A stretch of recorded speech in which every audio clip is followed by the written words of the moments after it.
And 3, 2, 1. Yo, everyone, you're listening to Filmmaker Mike and the boys. Joining me for this episode is Sequestered Jester. What's up, guys? Kuya. Oops! Excuse me. Bless you. Got a lot bigger there, bud. That's what she said. Bud. And Pinhead. Smoke him if you got him. There you go. Return of the King, baby. All righty. Welcome back, buddy. So we're back, all four of us, which is awesome. Boys So- are back in town. We're gonna kick things off with Star Wars. Nothing but motherfucking Star Wars, yo. Obi-Wan Kenobi, Oh, Part 3. yes. or should I say Episode 3. It's interesting because they first started calling them on Disney Plus. It says it's Part 1, Part 2, Part 3. Yep. But on their social media, they're calling it Episode 1, Episode 2, Episode 3. Now, of course, for those who are in the know with Star Wars, we have the Skywalker saga, and those are also, each movie is also known by its own episode. So it can kind of get confusing when you're talking about, but I guess people obviously would know the difference. But yeah, so Part 3. I mean, if they don't know the difference, they're idiots. So that's Pretty much, right? Part 3, 47 minutes. Obi-Wan searches for allies. And so, of course, we kick off the episode, and where we left off last time, Obi-Wan finding out that Anakin still lives from the big revelation from Reva that Anakin is looking for him, and Anakin Skywalker lives. So he's, of course, meditating on the trade route ship, and he's the first thing that he says. He opens it up. He's talking to Qui-Gon, Master Qui-Gon. He's asking for Master Qui-Gon, and are you there, Master? So, and then at the end of that conversation, we hear some flashback audio from previous movies of Anakin / Darth Vader, and then of Yoda as well, telling Obi-Wan from Revenge of the Sith that the boy you trained, gone he is. And then at the end of that, Obi-Wan just says, he's coming, Master. And then, of course, we cut to Darth Vader, and I was just thinking we'll see a little bit more Darth Vader this time. But for those of you that saw it, I did a live reaction to it on my YouTube and on Twitch, as well as I watched the episode. And holy shit, I did not expect to get this much Vader on the third episode, and boy, did they deliver. Anyone can say anything about Disney Star Wars. It has its good moments, and of course, it's not so good moments.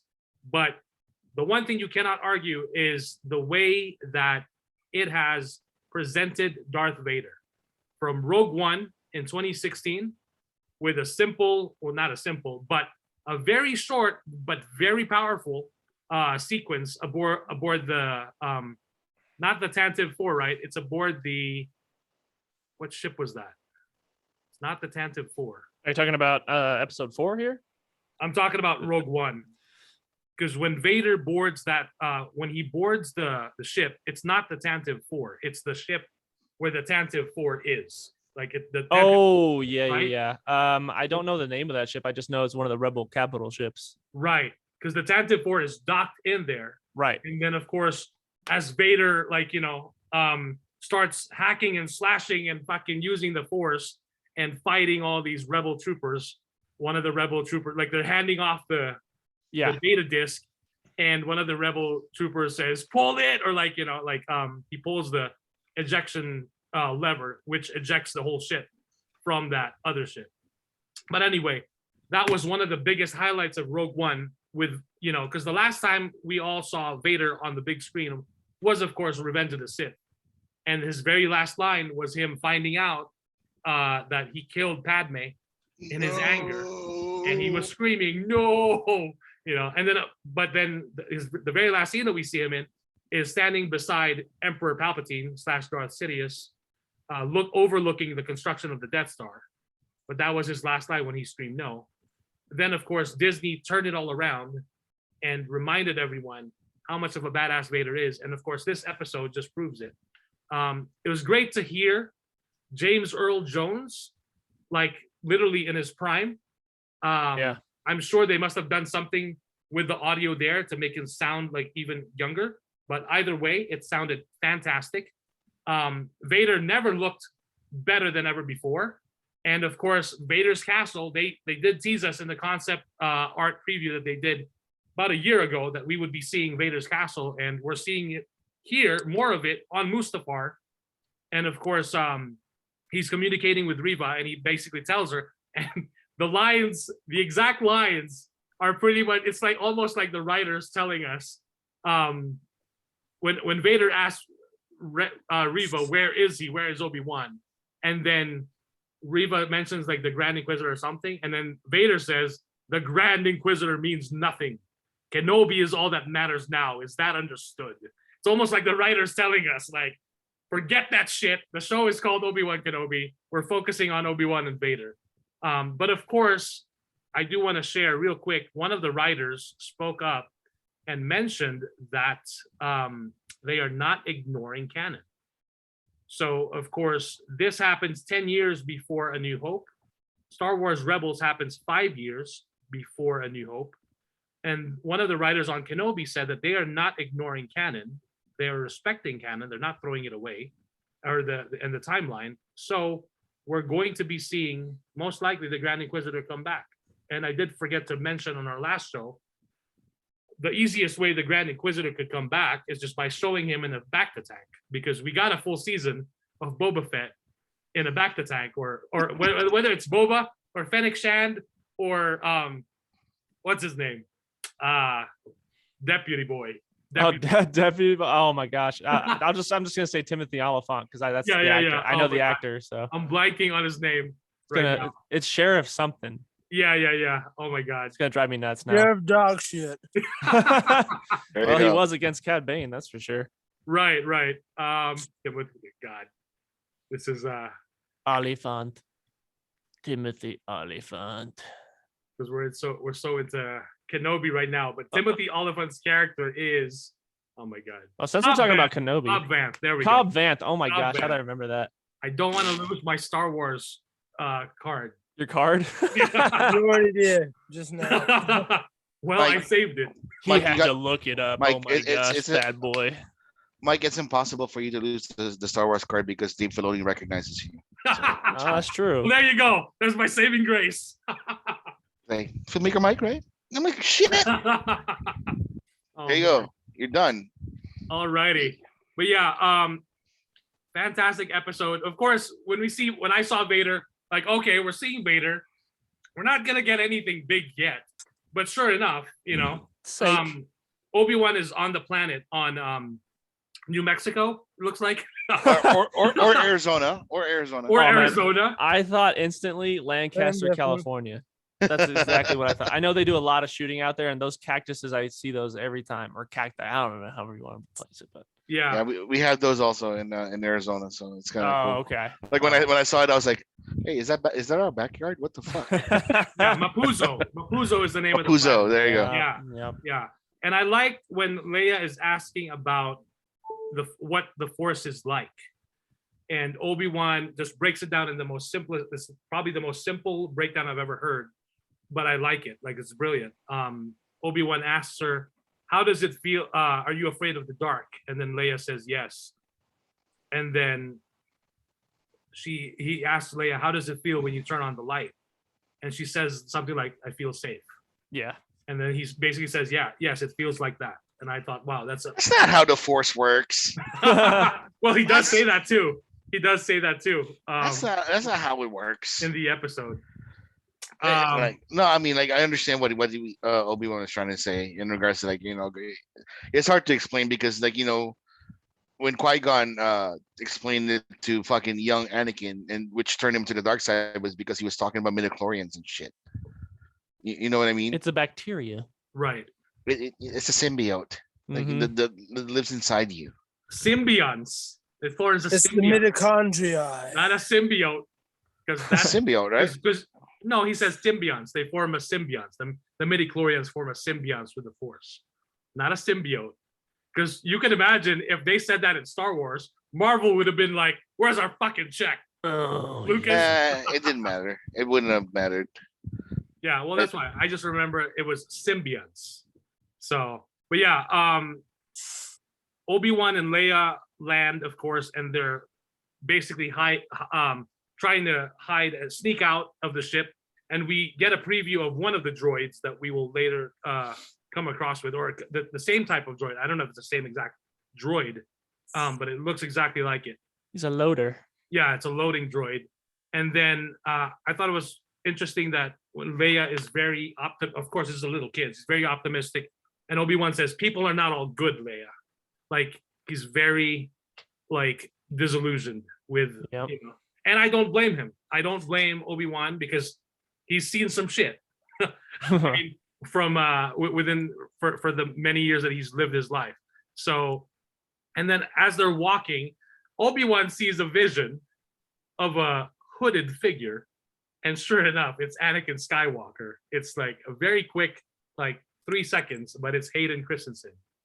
And I was like, holy shit! Like, that's a good way of bringing Hayden, aside from him being in the Vader suit as well, and it's, of course, seeing glimpses of him getting into the suit and the helmet. And then, of course, yeah, it's gonna haunt him now, even more so, because now he knows that Anakin is alive. And then, of course, we cut to, I'm not sure where the planet is, where the Inquisitor's base is.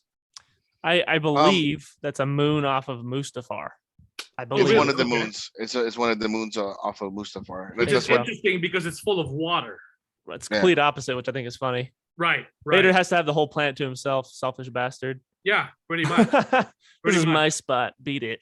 Yep. Wait, And wait. then, of course, So wait, the Vader's castle is in the planet Mustafar, not in the moons, right? No, it is No, it's it's on on the Mustafar. planet. Yeah. Okay. it's on Mustafar, because that's where he was essentially. That's essentially where Vader was born. So that's where his home is.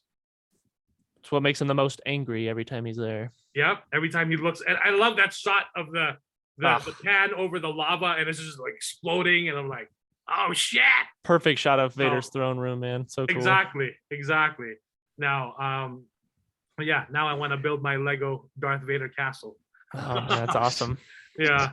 So we see Reva landing on the Inquisitor base, and then, of course, I don't know, the way it looks from outside, it doesn't look that huge. But when she's walking inside, I'm like, what the hell? This looks so much bigger. It looks like almost like the Death Star, like the vast space inside. And of course, lots of, not just Inquisitors, there's lots of stormtroopers and Imperials there. So it's more than just an Inquisitor base. It's actually an Imperial base where the Inquisitors are just like, yeah, you guys can room here for free. And of course, Reva, when she enters and meets with Fifth Brother, I forgot the other sister's name. Is it third or not third sister, because that's Reva. It's ninth. Is it ninth sister? I'm not sure. Okay. Yeah. I want to say ninth, but like, I don't know. Yeah. So this is off topic, but somebody mentioned that Starkiller should be the first brother. And I thought that was such a great idea. Holy shit, that would be good. That'd be so cool. Anyway, that's off topic. Sorry. No, that's cool. I like that Reva and Fifth Brother are like, I'm Lord Vader told me, and he's like, no, you're taking my seat. Like, they're like power grabbing. So that's They're pretty like awesome. children. That's my spot. No, that's my Pretty much. spot. But it's a perfect. I was talking to Jester about it. It's a perfect example of the existence of the rule of two for the Sith. This is why there used to be thousands of Sith on Korriban, but then, after all that shit, it's pretty obvious. Like, hey, this thing's not gonna work out here because there's too many of you that you all want the same power, or you want to ascend, but they were just killing each other off. Yeah, exactly. So, and that's why was it Darth Bane that introduced the rule of two? I believe so. Yeah, because they killed each other all off, and then there was nobody left. So he was like, maybe I should just have one other than me. Which is also highlighted in the Phantom Menace at the funeral scene of Qui-Gon. There's always two. Yeah, Mace Windu and Yoda are speaking to each other, and Mace Windu is asking, or Yoda says, "Always two there are, no more, no less, a master and an apprentice." And Mace Windu says, "But which was destroyed, the master or the apprentice?" And then the camera slowly pans to Senator Palpatine, which is like hint, hint, wink, wink, nudge, nudge. But of course, little kids who watched it back then would have no clue. Oh, I had no clue. Yeah. Which is great, which is fine because as they watch it and then find it out in episode 3, it's an even bigger reveal. Yeah. So, but yeah, they hitch a ride with with Freck or Zach Braff. Is that who that was? Yeah, that's Oh Zach my Braff. gosh, I had Yeah. no idea. It sounded somewhat familiar, but that's funny. Yeah, the voice sounds somewhat familiar, but then a little bit different. They must have done something in post. He just sounds deeper, and that's probably why I didn't like catch on that it was him. Yeah, But I hear it now. But like, it sounds. I think you're right. I think they tweaked it a little bit to make him sound deeper. right. Yeah, because Leia sees the transport and Freck driving it from across the distance, and she wants to hitch a ride because they've been walking. And then Obi-Wan's like, "No, we don't need a ride. We just want directions." And then Obi-Wan says, "If anyone asks, we're farmers from Toll. You're my daughter, and you don't talk." And then she says something, "I talk." And she's like, "No, you don't talk." Oh, I don't talk, or I don't like to talk. That's what it says. Yeah. Right. And Yeah, then I like that. And then when they hitch a ride with Freck, Freck's like, "Oh yeah, the Empire." And then of course, as they get on the back, Obi-Wan sees the little flag, like kind of like hand painted Empire flag, which is interesting because it used to be the symbol of the Republic. But Yep. then I thought it was interesting when Palpatine announced that we're now gonna be the new Galactic Empire. He didn't change that shit. He just left it. Like, no, I kind of like that. Don't redesign it. Don't change that shit. It'll But cost then- billions of credits. I guess. I mean, he has all the money, so. Yeah. But I just thought it was interesting. And then, but of course, it's an interesting visual cue for Obi-Wan because when he sees that symbol, he remembers what it was, but now it's become something completely different, of course. And then Freck is like, Leia's like, "Oh, we're farmers." They're talking to Freck, and of course she's talking a little bit more. And then she's like, "Absolutely, we love the Empire." Oh yeah. And then Freck is like, "Nice to meet like-minded folk. Nothing wrong with a little order, right?" And then, of course, before you know it, stormtroopers join in for the hitch a ride. And I love that these stormtroopers, of course, no longer clones because we found out what they've done with the clones. They've now basically conscripted, the Empire, and anyone and everyone who wants to join the Empire and be a stormtrooper. So you can tell very different voices. And then the armor of the stormtroopers, very different stages of wear, and they're not exactly shiny or clean, which is something that George Lucas has always introduced with Star Wars. It's a lived-in universe. Nothing is necessarily like clean. It's all like it has an appearance of it being basically used and dirty. Fast forwarding just a little bit to the mentioning the stormtroopers. I remember my wife when we were watching it. There was a female voice that came out of one of the stormtroopers when she tells Obi-Wan to stop, and she was like, "Wait." She's like, "I didn't know women could be stormtroopers." I'm like, "Oh yeah, it's just people, but I think they have to be humanoids in order to be in the Empire." Right. As far as what we know, at least because we're learning more as we're watching the Bad Batch as well. So we were learning that it looks like all humanoids were allowed to be stormtroopers. And she was like, Yeah. she just thought that was really cool. And also they allow black people. Yeah, humanoids. So it's interesting that you mentioned that because I forgot to bring it up before we started, but we will bring it up after this. We're going to talk about the whole incident with Moses Ingram. Oh Yep. yeah. But it is interesting that you mentioned that because yes, if I'm not mistaken, Palpatine himself wanted everyone in the Empire just to be humanoids. He did not want any other alien species because he thought, if I'm remembering right, Palpatine thought all other species was below him, whether it's Palpatine or the Empire itself. So, which is I thought the same thing. Yeah. Yeah. Now, when you look at it, with all the movies, Rogue One included, and all the spin-offs, all the Empire are all humans. There is no other. We're not seeing any other species other than humans, or they use droids, and that's it. Yep. So, really fascinating there. And then, of course, so when they arrive to the gate, the stormtrooper Freck tells him like, "Hey, something kind of off." And then before that, the four troopers like kind of get. I thought it was interesting that one of the troopers was like asking Obi-Wan, "So what's the story? What's your story?" And then Obi-Wan was like, "Well, it's a long story." And then the stormtrooper's like, "Well, it's a long trip." But then before you know it, they get off. We're it's like, here. okay. Yeah. That pretty much explains how much you cared to listen to the story. And then when they get to the gate, Freck tells one of the troopers that they're kind of off, something off here. So they call one of the troopers. Don't forget Obi-Wan slipped and called her Leia.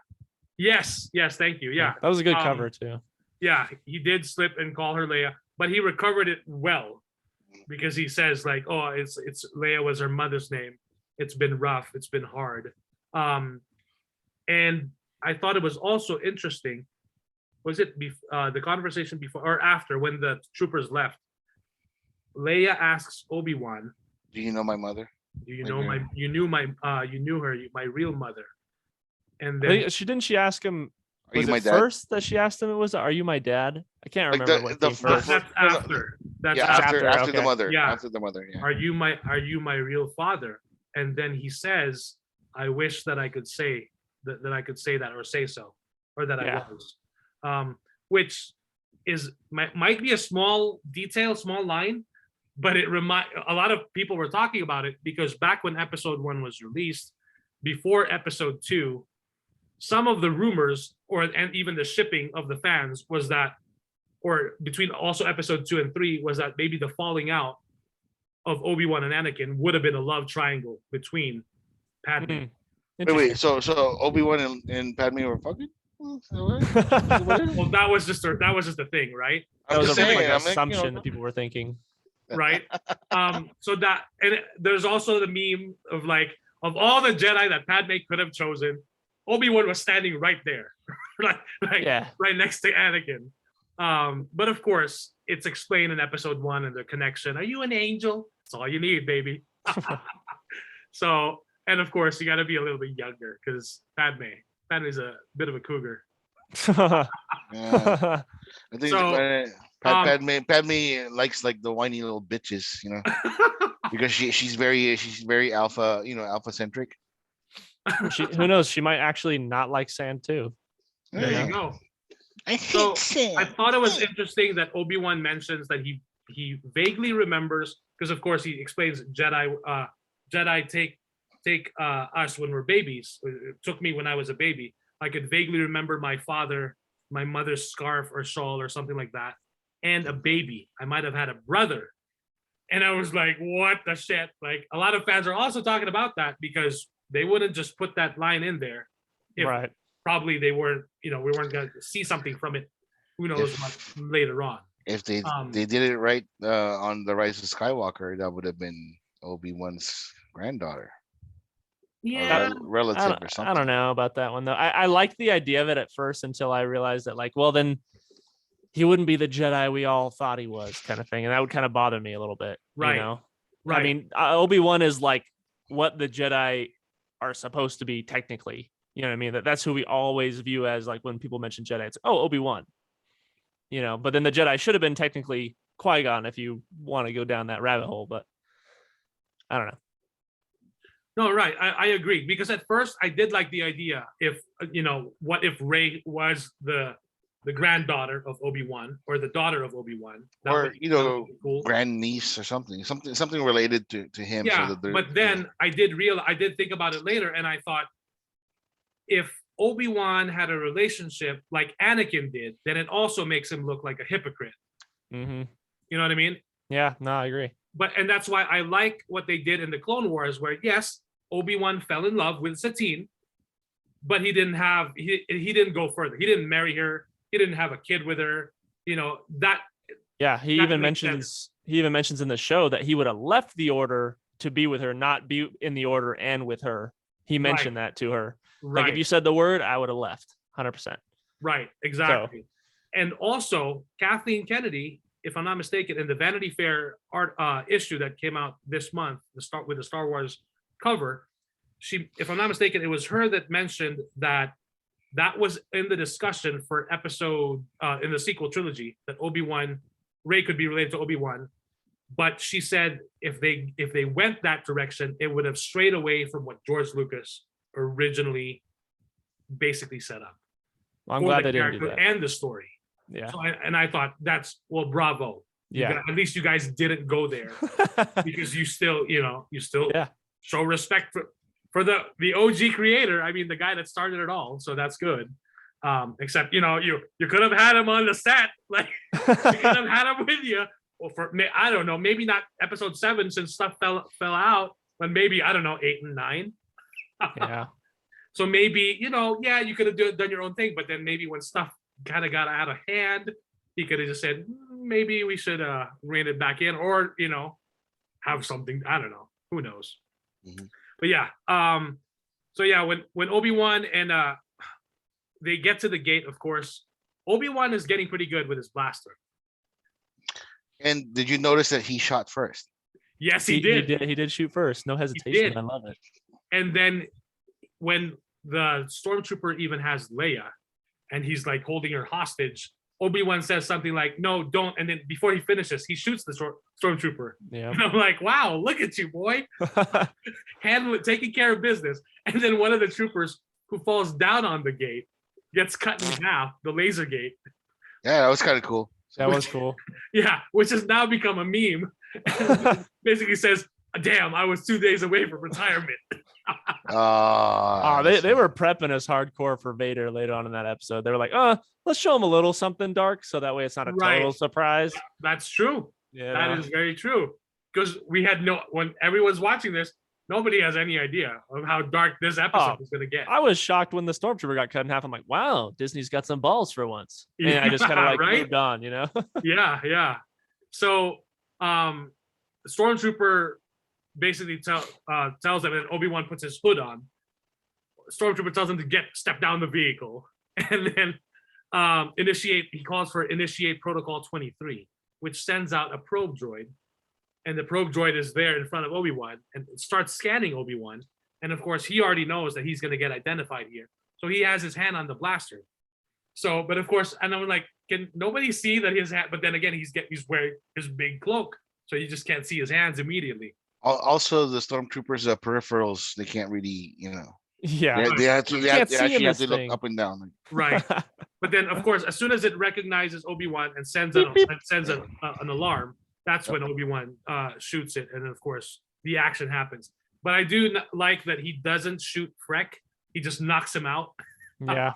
Because, he did give them a ride. So, but yeah. After that, of course, as they leave the gate, and that's what I was thinking. I watched it again. I watched this episode 3 times. The last time I watched an episode like this 3 times was when Ahsoka debuted on Mando season 2. So I was thinking, because he destroys the laser gate, and of course everyone's made a meme and made fun of it, like, why don't you just go around it? Because it's they could literally just. Well, man, I thought he was gonna take the truck, but he just started walking. So that's what I thought. Yeah, they just started walking with, that's what I was thinking too. He was gonna get him to transport and drive it with Leia, so they don't have to like walk or run to town or to the port, whatever. And then of course another troop carrier arrives with a female officer and 3 troopers. And I just thought the editing a little bit was a little too lengthy at that part. It should have been a little bit quicker when she, when we hear the blaster shots and when he tells her to get that, when she tells him to get down. And I also thought it was interesting when she yells for Obi-Wan to get down, he's still holding his blaster when he's down. So I'm like, isn't that kind of a threat? He's still holding a weapon. So, but then I thought he could take all those troopers before. How come you couldn't take 3 losers? Right. That show up, And I guess it was just to build tension. Yeah, for sure. But then I was thinking there should have been at least more than 3 troopers there. There should have been at least, I don't know, 10, like an actual like group. Yeah. But anyway, so she shoots them down, and then she doesn't introduce herself immediately, but she's basically the contact that was there to help them. And so she brings them into town, and then they get into this droid maintenance center. It's this small building, and it's basically, and that's where we're introduced to Ned B, which is the loading droid, and then little Leia introduces Lola, LOLA59, which a fan mentioned that this may be a reference to Weird Al Yankovic. Because what? Yeah. So Weird Al has a song named Yoda, but of course the droid's name is Lola. That's right. And Oh, wow. supposedly Weird Al was born 1959, I'll look that up right now. and the droid's number is 59. So it hasn't been confirmed, but a fan just noticed that connection, and perhaps it is, perhaps it isn't. 1959 on the yeah. money. So Wow. it may be a reference to Weird Al. It may not be. Who knows? But Well, other they than that- rarely make droids names nowadays without like referencing it to something, right, like right. either a creator or a writer that's on the show or something. Right. I mean, R2D2 is real too. Oh man, what was D2? Shit. I dug myself a hole. Damn it. Your Star Wars card is shaking. Well, that's why. Nope, nope. It's that's an unshakable card. I'm sorry. Dave Filoni knows him. So I'm looking it up right now. History. Well, that's the thing though. Like, there's so much information. Like, my God. Okay, so here we go. There we go. R2D2. The name derives from when Lucas was making one of his earlier films, American Graffiti. Sound editor Walter Murch states that he is responsible for the utterance which sparked the name for the droid. Murch asked for Reel 2 Dialogue Track 2. There you go. R2. Okay. give me the R2D2. Okay, gotcha. Yeah. Yep. So that's pretty cool. And then of course, yeah. So when we're finally introduced to Tala, she takes them to a secret room, and then of course Obi-Wan finds out. She explains to him that you're not the first Jedi to enter this space. Many Jedi have passed here before, and it's basically a safe house, which they call the Path. So they help Jedi and lead them to Jabim and give them new identities from Jabim, and then they can pretty much get out and be off the grid, off the system, without ever being found or detected ever again. And then of course Obi-Wan figures out that Quinlan was there. Yeah, that was a surprise to me. Yeah. For those who may not be aware, Quinlan is Quinlan Vos, who is a popular character in the comic books, and of course was also brought to life in the Clone Wars. And if I'm not mistaken, he has a cameo in the Phantom Menace. Yeah, I think on Tatooine he's like undercover. I guess that's the story behind it. Yeah. Which I thought was interesting that Qui-Gon wouldn't have recognized him but then again, he is undercover. Undercover, yeah, right. That's the whole argument against it. But yeah, but yes, so Obi-Wan mentioning Quinlan just by name dropping a character, there's a good chance that we may see him on the show, or we may see him in a different show down the road. Yeah, who knows, right? But it's cool because she even says that Quinlan helps now and then. And then Tala also mentions the Empire hunts anyone who's Force sensitive, including children. And then Leia asks what happens to these children, and she says no one ever sees them again. Inquisitors, baby. That's what I think. They eat them. They eat them. Yeah, that's why the Emperor looks so young. Yeah. Well, the other thing is, of course, that Clone Wars episode where we had Darth Sidious on Mustafar. He had a lab experimenting on baby and pretty much baby Force sensitives. Yep. So, but these were supposed to be taken by the Jedi, which of course the Jedi also had that reputation that they were child, abductors, kidnappers, because they were taking babies from families. But they didn't do that without, of course, getting permission from the parents. But still, it's a gray area that, eventually later on is like, but then that they did that so that the child would not form any attachments, because of course the Jedi code was they can't be attached to anyone. And that's why, of course, Anakin, when he's taken from Tatooine in episode 1, Mace Windu says he's too old. This motherfucker's too old. Like, no, he will not be trained. But Qui-Gon's like, no, bitch, this is the Force. This is the will of the Force. So, which is interesting as well, because yeah, when you look at it, same with Luke. Luke was when you look at it, but then again, it's a different scenario. Luke, there's no more Jedi. Luke was supposed to be one of, the new hope. So Very interesting stuff. And that's the thing, like this episode has gotten me to watch Revenge of the Sith and A New Hope again. Even if I've seen it hundreds, maybe even thousands of times already, it makes it expands on the movies. And I think that's good Star Wars, because it actually not just brings you back, but it expands on what's already been established in the story and the characters. So of course, Tala, it seems like there's a time jump or something, or it gets dark real fast, I guess, on the planet, because it was pretty bright. And then before they know it, it was dark. And then they look out, people are screaming. And here we go. We see the Inquisitors, and we see Darth Vader is on the planet, because of course that probe droid sent the text message. Message was fucking received. Obi-Wan Kenobi is on New Mexico, California, Mapuzo. So of course Vader is there as well. And holy shit. We got a full body shot of Vader on his castle, but here we're just seeing his boots, and then we see his hands and his lightsaber, and we can hear his breathing. So I like the way that they reintroduced Vader here. And then of course, when he's like in the town, people are looking at him, and he starts force choking the shit out of this father, and they're like, no, and then the son is like trying to like, I don't know if he's trying to save his dad, but he's just like, he's trying to like reach out to his dad, and fucking Vader also like force chokes the son. And I'm like, holy shit, dude. Like, no fucking mercy, of course, because it's Darth Vader. And then he's of course trying to basically lure out Obi-Wan. And then after that, he takes a woman and not just force chokes, but force choke drags her on the fucking ground. And I was just like, holy shit, dude, this is fucking awesome. And at the same time, it's pretty terrifying, because again, we haven't seen Vader act like this ever since much later in the movies. And then of course, before you know it, he kind of senses Obi-Wan, and then Obi-Wan pretty much tells Tala, take Leia, take her to Alderaan. I'm gonna try to buy you some time.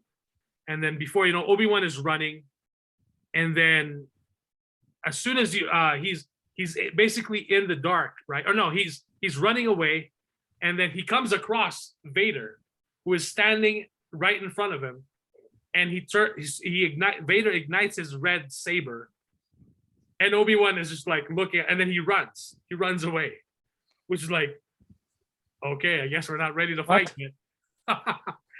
And then of course Vader, Obi-Wan is running in the dark, and then as we instantly hear Vader says, "You cannot run, Obi-Wan." And then he ignites his lightsaber for the first time in the show. It's completely dark, and the only source of light is Obi-Wan's blue lightsaber. And it was pretty, for me, I was watching it, it was pretty damn intense, because here's Obi-Wan. He hasn't been fighting, of course, for 10 years. He's been out of the fight, and he knows that this is Anakin, but yet it's not Anakin. It's someone else. It's someone completely different, and very terrifying, visually and just like, physically. So they start dueling, and then Vader, when Vader walks in, Obi-Wan asks him, "What have you become?" And then Vader says, "I am what you made me." It's just like, holy shit, of course. Yeah, this is also the fault of the Jedi and Obi-Wan, because he didn't see this coming, and they basically, lost Anakin to the dark side. And then of course it cuts through. Leia and Tala are escaping through the tunnel. Reva discovers a safe house in the path. And then Obi-Wan is running. There's a lot of parallels with The Empire Strikes Back and the duel between Vader and Luke, and Vader and Obi-Wan here.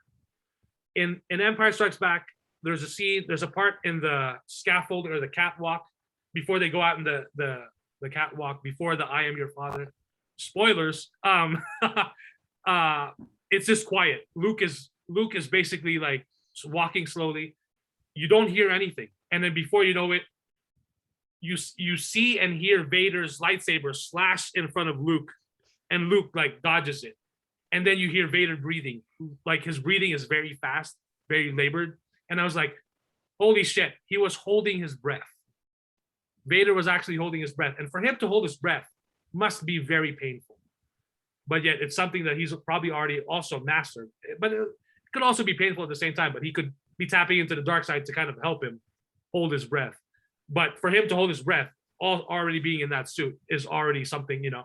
So I thought it was interesting because in this scene, the same thing. It was quiet. And then before you know it, Vader, like, you know, comes out of nowhere and slashes his lightsaber, switches on his lightsaber, tries to slash Obi-Wan, and then starts fighting again. And then, of course, Obi-Wan also, Vader says, the years have made you weak. And then Obi-Wan tries to basically slashes a pipe, which releases like some fog, which also much like Luke also did that in Empire. So there are some interesting parallels visually with this duel and that one. And then after a while, Vader force pushes crystals.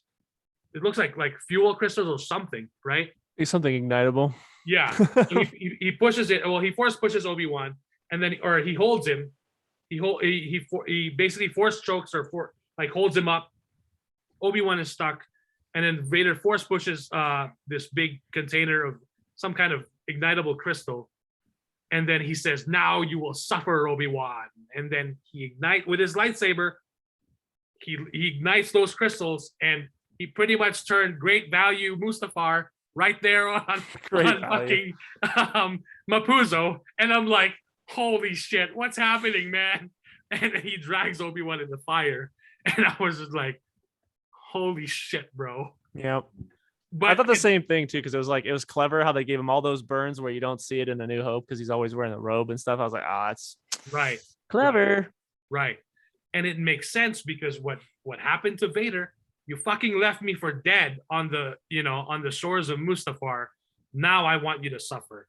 So we and that's the thing. Which I thought was interesting. We kept thinking that all this time Vader just wants to kill him. No, he just doesn't want to kill him. He wants to make him suffer first. Yeah. And then eventually kill him. But of course, after that, Tala shoots and blows up some kind of something that blows up basically. And it causes a larger explosion because Vader, I think, extinguishes the fire, and he tells the stormtroopers, "Bring him to me." And then Tala shoots something, it blows up and creates a larger fire. So they're kind of separated. They're separated. And then Ned B rescues Obi-Wan and lifts him up. And then Leia reaches the end of the tunnel, but Reva is there waiting for her. And then that's how the episode ends. Fantastic episode.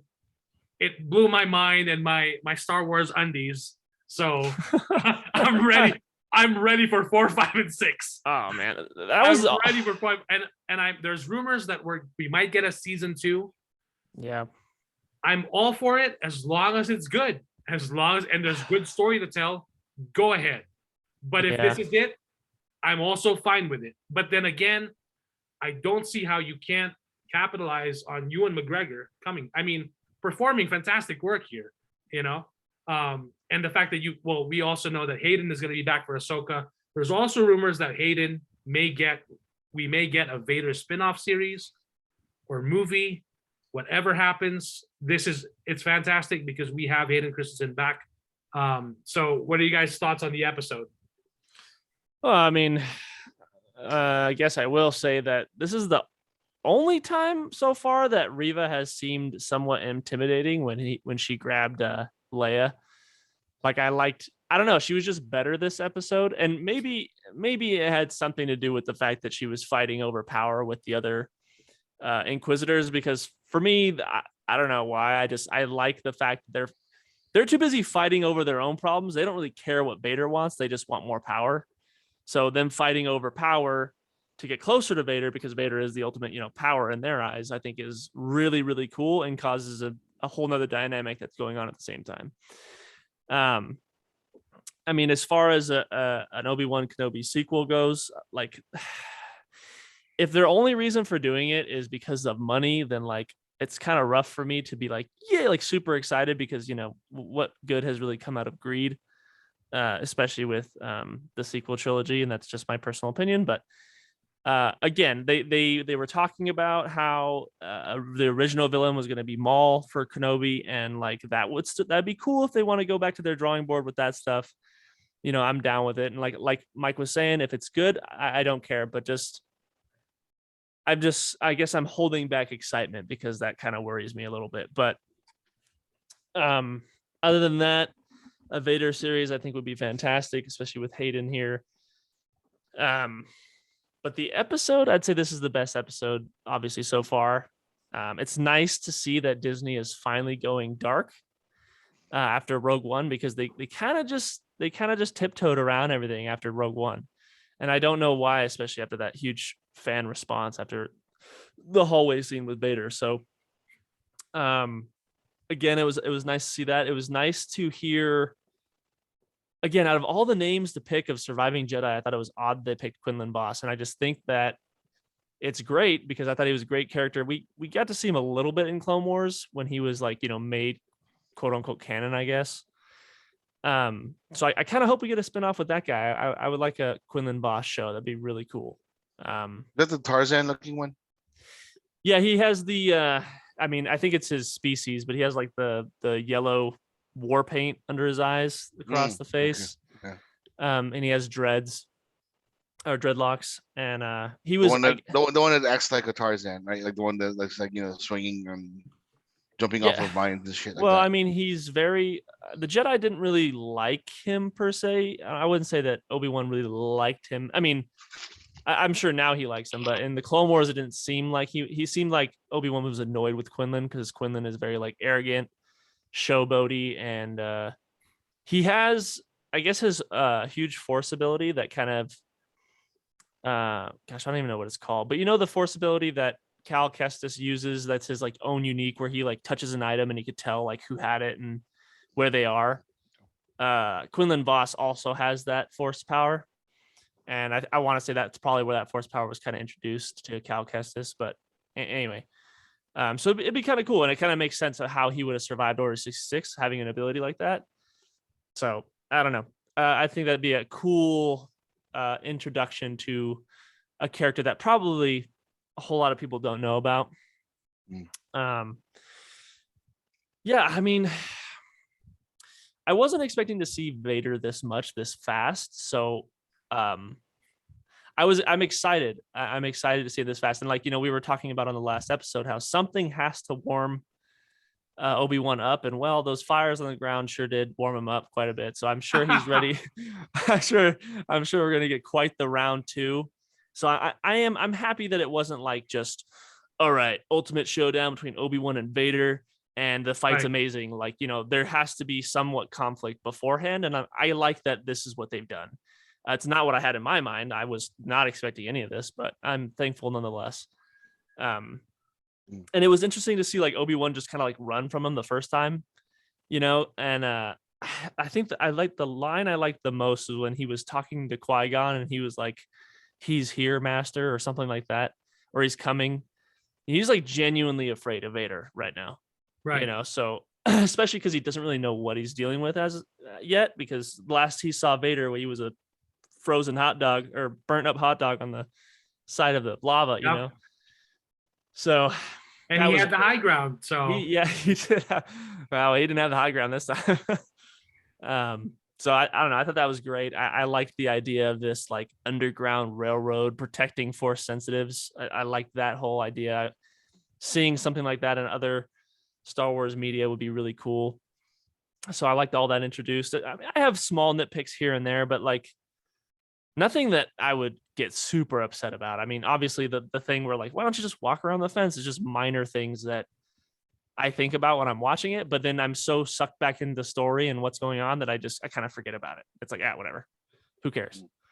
So yeah, I mean, I think it's great so far. I'm ready for 4, 5, and 6 here.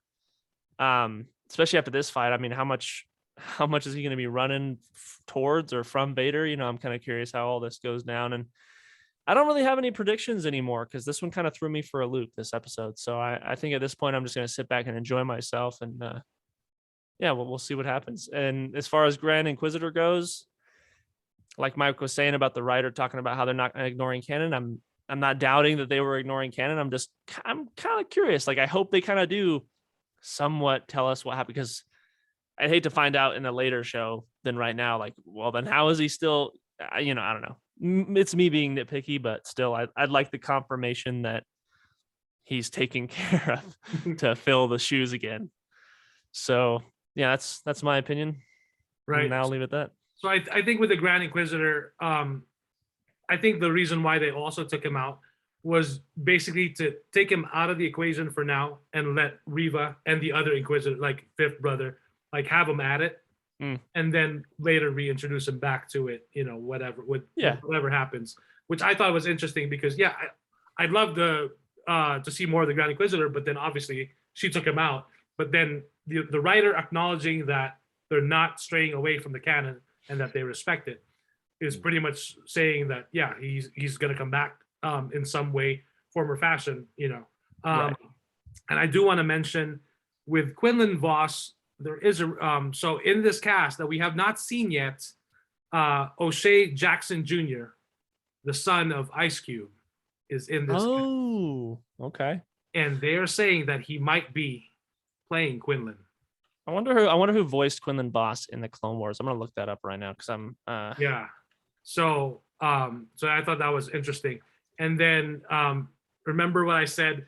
This episode also felt like The Dark Knight Rises, where Batman has not seen any action for 8 years, and he just steps in, and then he goes up against Bane with nothing, no warm up, well, he kind of had a warm up with some thugs, but really that's nothing. Obi-Wan here, no warm up at all. Here's Darth Vader. Like, let's go, bitch. So it was just like, holy shit. I'm loving the Pinhead mask, or the Halloween mask. Also, it says Al Rodrigo voiced him in the Clone Wars. I've never heard of him. Yeah, but, he had a very distinct voice on the Clone Wars. He did have a good voice. I'm sorry, going back to the Grand Inquisitor. Al Rodrigo is one of the cops in Morbius. Is he really? Oh. He's the other guy that was not Tyrese. Okay. Not Tyrese. Oh, man. That's cool. I mean, I'm glad he's still working. But yeah, going back to the Grand Inquisitor real quick, because I just wanted to talk about what Mike was saying. Is like, with him out of the picture, it's, again, if he was in the picture still, we wouldn't see everybody fighting over the power. And I think that I'm glad that there is that going on. So I'm thankful that they did what they did, but having us just leaving on that cliffhanger for a week, it was kind of making me feel weird. But I mean, they're making up for it right now so far. So just gotta be patient. Yeah. So what are your thoughts? Who wants to go? Kuya? Pinhead? I mean, like I told you guys before last week, it was nice. It's nice to see Obi-Wan. It's nice to see all of these things. It's nice to see racist Star Wars fans coming back again. No, it's not. It's nice to see people reacting against that racism, which is fine. Yeah, it's amazing. Her character, Reva's character. Let me just start off with that. It's not fucking annoying. It's not. It's not. It's not Jar Jar Binks in that level of annoyance. She actually is kind of important to the story because she was the one that was forcing the issue with the Inquisitors. We need to find Obi-Wan because Lord Vader wants, and then all the Inquisitors were like, we don't give a shit. We're hunting down scraps, right? We don't care. We just want to get Jedi so we can pick off points. But Reva was the one that was saying, no, we need to find the big fish. We need to find Obi-Wan because that's what Lord Vader wants. And everybody was trying to push her down, like, all that stuff. And as soon as she found Vader, like, everybody was like, oh, I want to take credit. Fifth brother was like, oh, I want to lead the shit. Like, no, like, like her character is not annoying in the way that Jar Jar Binks was. Jar Jar Binks, after watching the prequels over and over again right now, is fine. I'm okay with Jar Jar Binks, but the first time I fucking saw him, I hated his ass. He was so annoying, right, Mike? It was so. Not to me. I love Jar Jar Binks when I saw him first. Yeah, because you love everything Star Wars. Well, I was 14 years old. Yeah, but it's fucking Star Wars. This is awesome. Yeah, but anyways, for me, I was like, who the fuck is this? Like, fake ass Jamaican. You know, like I was just like I was like doing that. So, but gradually again, as soon as I started watching and see how hard the character actor was, you know, doing Jar Jar's voice. That's not his real voice. And doing the stupid, you know, doing the stupid ass fucking voice that he did for Jar Jar, it's actually it's actually annoying. You know, it's hard for him, like vocally. So you have to give him props for that, all that hard work. You know what I mean? Um, the story with Vader coming in, it just showed how brutal fucking Vader was. That no nonsense bullshit. Like he cracked the dad's like neck like it was like fucking like, you know, like Chips Ahoy or something, dude. He was just like, and then he dragged that lady like like a caveman, like, you know, come here. Yeah. And like it shows, like, you know, because whenever Vader comes around, like in the older episodes, everybody was fucking like walking on eggshells for him because they're afraid, because he was like, you don't know where he's gonna come, and they just like fucking just force choke you for out of reason, you know. So he was still, you know, I guess in the sense, um the calm, you know, the calm cool demeanor of Vader uh in Empire Strikes Back was still seething with hate and anger towards Obi-Wan. That's why he was kind of brutal in this episode. And you know, and again, every, you know, Obi-Wan gets another pass. Oh, he hasn't used the Force in 10 years, so he gets his ass kicked. It's okay. Like in Luke Skywalker didn't use it for 15 years, and he can fucking force use a thing to fight off the entire empire with a laser sword, and, you know, across the galaxy by himself, you know. But it's okay, you know. It's So Obi-Wan. It's Obi-Wan. so It's fine. so with that, I would argue that it's interesting because with Obi-Wan here, we know where he's going. Yeah.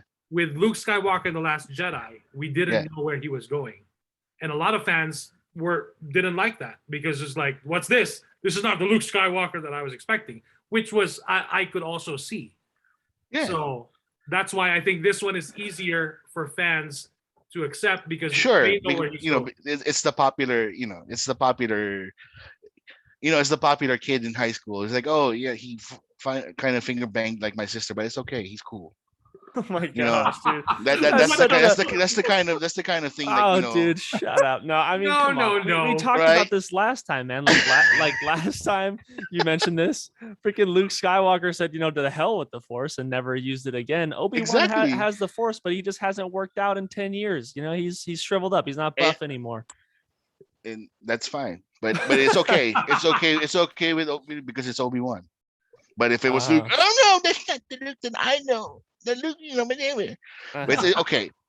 Again, the episode is cool. He got his ass kicked. Again, we were expecting this, right? We were talking about this last week because he needed some warm ups, because if he faced, you remember we talked about it, if he faced against Vader, he was gonna get his ass kicked really bad, and this is what happened. So I don't know who he's gonna face next, like in episode 4 or 5. He needs something. He needs at least 2 Inquisitors to face and kill in order for him to be mentally prepared to fucking face Vader, because like Vader right now is like top dog right now, dude. Like he's just like he was just like brutal. He was brutal in the most brutal kind of way when it comes to using, you know, using anything and everything that he can with the Force. You know, thinking about it now, like what you're talking about, him being a warm up. I wonder if it's not even going to be a warm up. I wonder if it's just going to be Qui-Gon communicating with him. That's what I was thinking. Maybe that's the thing. Like, you know, maybe like, you know, he was, maybe he's burdened by his responsibility because he promised his master he was going to take care of him, but he failed. No, that's a good point. Yeah. And then maybe Qui-Gon in that sense says, hey, you know what? This is the will of the Force. Fuck it. Yeah. Right? I don't think he's gonna. I don't think Obi-Wan is gonna duel against an Inquisitor at all. Because what does Vader tell him? They're told not to engage. Yeah, that's Obi-Wan. true. Vader wants Obi-Wan for himself. But yes, I was That's thinking true. that the little he's just gonna get a pep talk from Qui. He's fine. See, it makes me think because at the end of episode 3, when Yoda tells Obi-Wan, "Training I have for you in your solitude on Tatooine," and then It's Yoda like tells the him, shittiest training that Yoda ever did, except well, for that's the thing.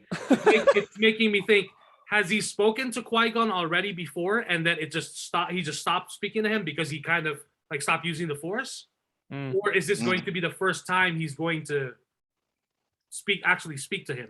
Have a, yeah. you know what I mean? Yeah. So Yeah. it's making me wondering, like, what's going on with that? Has he spoken to him before, and that's why he's still speaking to him now, or Yeah. this will be the first time? Because like you've been there for 10 years, bud, and you haven't like. Yeah. I mean, No. you're Obi-Wan I mean- Kenobi, bro. Like, Yeah, I mean, like, that's what I'm I don't, curious about. this series so far, like, for as far as I'm like watching, like how the trends are with the fans, either everybody fucking loves this thing or they have fucking big issues with things, but they're okay with it. Like, there's people that they think they found Leia being too annoying, and I was like, that's how Leia is. She's plucky and she's fucking Yeah, she's very exactly. mouthy. That's It's what In the Leia. That's garbage why. chute, character. flyboy. Like, come on. Yeah. And That's the- if Carrie Fisher was still alive, she would she absolutely would've- love yeah. this kid. She Yeah. would absolutely love this kid. Because it's exactly what Leia was supposed to be. And Luke in his fucking whip nene ass in Tatooine. I mean that's basically what Luke is, because he's like, oh, I don't want to fucking do errands for Uncle Owen. I want to do this, and I want to whip nene. Whatever. Whip Nene around the galaxy in a star in a skyhopper. And that's what Luke is, right? And everybody's like, well, why isn't Luke like helping Uncle Owen? Blah blah blah blah. That's what Luke was. I'm like, Oh would my you gosh. help Uncle Owen if you were in a fucking dust bowl? No, Hell no. I wouldn't. I mean, Fuck that shit. whatever. I've always Like, wanted to be a moisture farmer. I know, right? And this is like the thing, the issues that I have with a lot of the people that complains about any series, and like any, like, if when they have big issues, like little nitpicking things, it's fine. Like the issues that I have is because they assume that they know everything about the fucking lore and the universe, and they don't trust the people that create for the universe itself. And the issues that people had with this, with the sequels, which it's personal issues, right? They disagreed with those things. But for me, as somebody that enjoys the lore and the Star Wars movies, I was thoroughly entertained. Mike of course loves all Star Wars, but he had issues with the sequels. Same thing with Jester, same thing with Pinhead, and everything. But like the people that want to take ownership, this is my Star Wars. It's not supposed to be this. Like we don't have fucking Vietnamese girls kissing black boys on a speeder and calling them silly. We don't do that. That's not the way. It was written poorly, unfortunately. Whatever the love story with in the Last Jedi. But roast the story, not the actor. It's not the Yeah, actor's fault. exactly. Like, don't do that. Never do that. Roast the character, right? Like you make fun of the character, not the thing. That's the issue. People take it so personal that Right. they assume that these guys are just like getting the paycheck because like like with the issue with Moses. Like, she is a fantastic actress. And this is the first. She's been in other. The Queen's Gambit. She was in the Queen's Gambit, wasn't she? Okay. Yeah. I'm trying to see if she said. But before you keep going, if you're done with your thoughts on the show, before we go there, I want to hear from Pinhead first. Yeah, it's good. Like I can't wait for the next episode. Okay, cool. Thank you. Cool. Pinhead, would love to hear your thoughts on the first 3 episodes, because we didn't get to hear from you from the first 2, so now there's 3. It was fine to me. That's all I'll say. It was fine. Okay. Moses Ingram. So now, yeah. So that we're gonna segue into the issue. You and I have talked about this, and the reason why I don't even know if I want to continue going on with this. So you and I, we had a conversation at work, and it leads into what you're talking about with Moses Ingram. So Right. So I'll say right now, I'll just say the show's good. It's serviceable. I'm happy with it. That's that. okay, I'll cool. move on. All right. So just so everyone knows, Moses Ingram was also in Ambulance, Michael Bay's newest film. Mm. The Tragedy of Macbeth. The one with Candace. Denzel, right? Yes. Candace, which was a film in 2018. I Want to Dance with Somebody, which is an upcoming film based on Whitney Houston. Let's see. I want to dance with somebody. What else? What other films? This is the first thing I've seen her in. I'm bummed I haven't seen any of these other films. The Queen's Gambit. The Queen's Gambit. I know everyone's been telling me to I watch didn't see her in the Queen's Gambit, but I think I know who she is in Macbeth, and if that's the case, she's awesome. Yeah. So in the That's Queen. the only thing else I've seen her in. Yeah, but you saw Ambulance, right? She was there too? Maybe she had a small role. It had to have been because they were more focused on Jake Gyllenhaal, Right. Candyman, and the other girl. Like that. Not only that, they were Michael Bay. That's why I was telling you, Michael Bay is back in form where it was most focusedly on running through fucking walls and destroying shit. They didn't care who the fuck. They didn't even care that Jake Gyllenhaal and the Candyman was in it. They was like, destroy shit. Explosions. That doesn't count. That doesn't count because if she was in it, she probably got ran down or gunned down or something like. I don't know. Okay, so in the Queen's Gambit, she plays the best friend of the lead character. Okay, I can. Yeah, I understand that's her. that. Yep. I guarantee you, she was like kibbles and bits in Ambulance. Right. All righty. So now we're gonna talk about this because this has been really bothering me. So Monday night, I was just browsing on social media, and I was surprised to see a post on the official Star Wars Instagram, which they also posted this on their Twitter and their Facebook official accounts for Star Wars. So they posted a picture of Reva in character and another picture of Moses Ingram, which was taken at Star Wars Celebration. And the caption reads, "There are more than 20 million sentient species in the Star Wars galaxy. Don't choose to be a racist. We are proud to welcome Moses Ingram to the Star Wars family and excited for Reva's story to unfold. If anyone intends to make her feel in any way unwelcome, we have only one thing to say. We resist." And that's it. That's the caption. Nothing more, nothing less. Okay? So, of course, upon reading the comments, which one of the best pieces of advice today is never read the comments. But then again, in the last two words of that caption is "we resist." And if there's one thing I hate, and I absolutely hate, and you won't hear me use that word that much, it's racists. Because I've seen a lot of it in my life.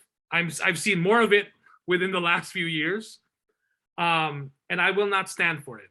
Especially when it's one thing when it's out in the real world. It's one thing that it's happened a lot to a lot of Asian Americans recently, but it's another thing when it's in Star Wars.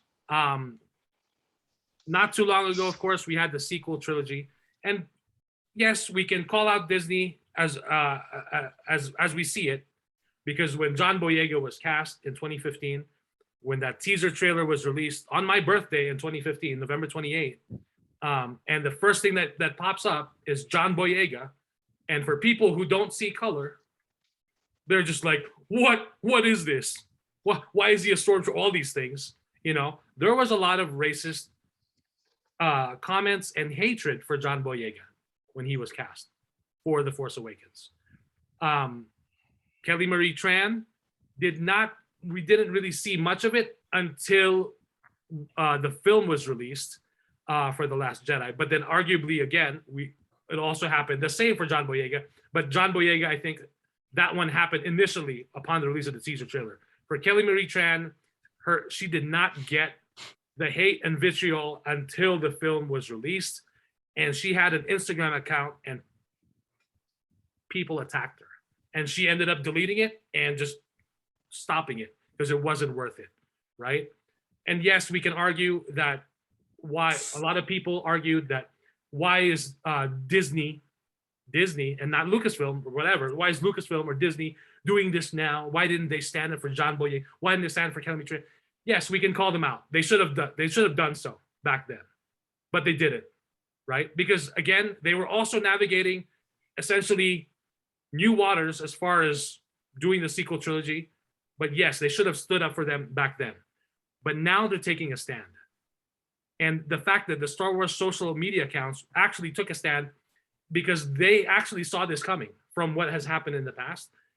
In fact, it's no secret, Moses Ingram, if I'm not mistaken, was quoted on an interview somewhere that she was prepared by Lucasfilm, okay? She was told that this would happen. They had to prepare her that this kind of reaction would happen. But of course, nothing can really prepare you for something like this, because when it happens, it's truly overwhelming.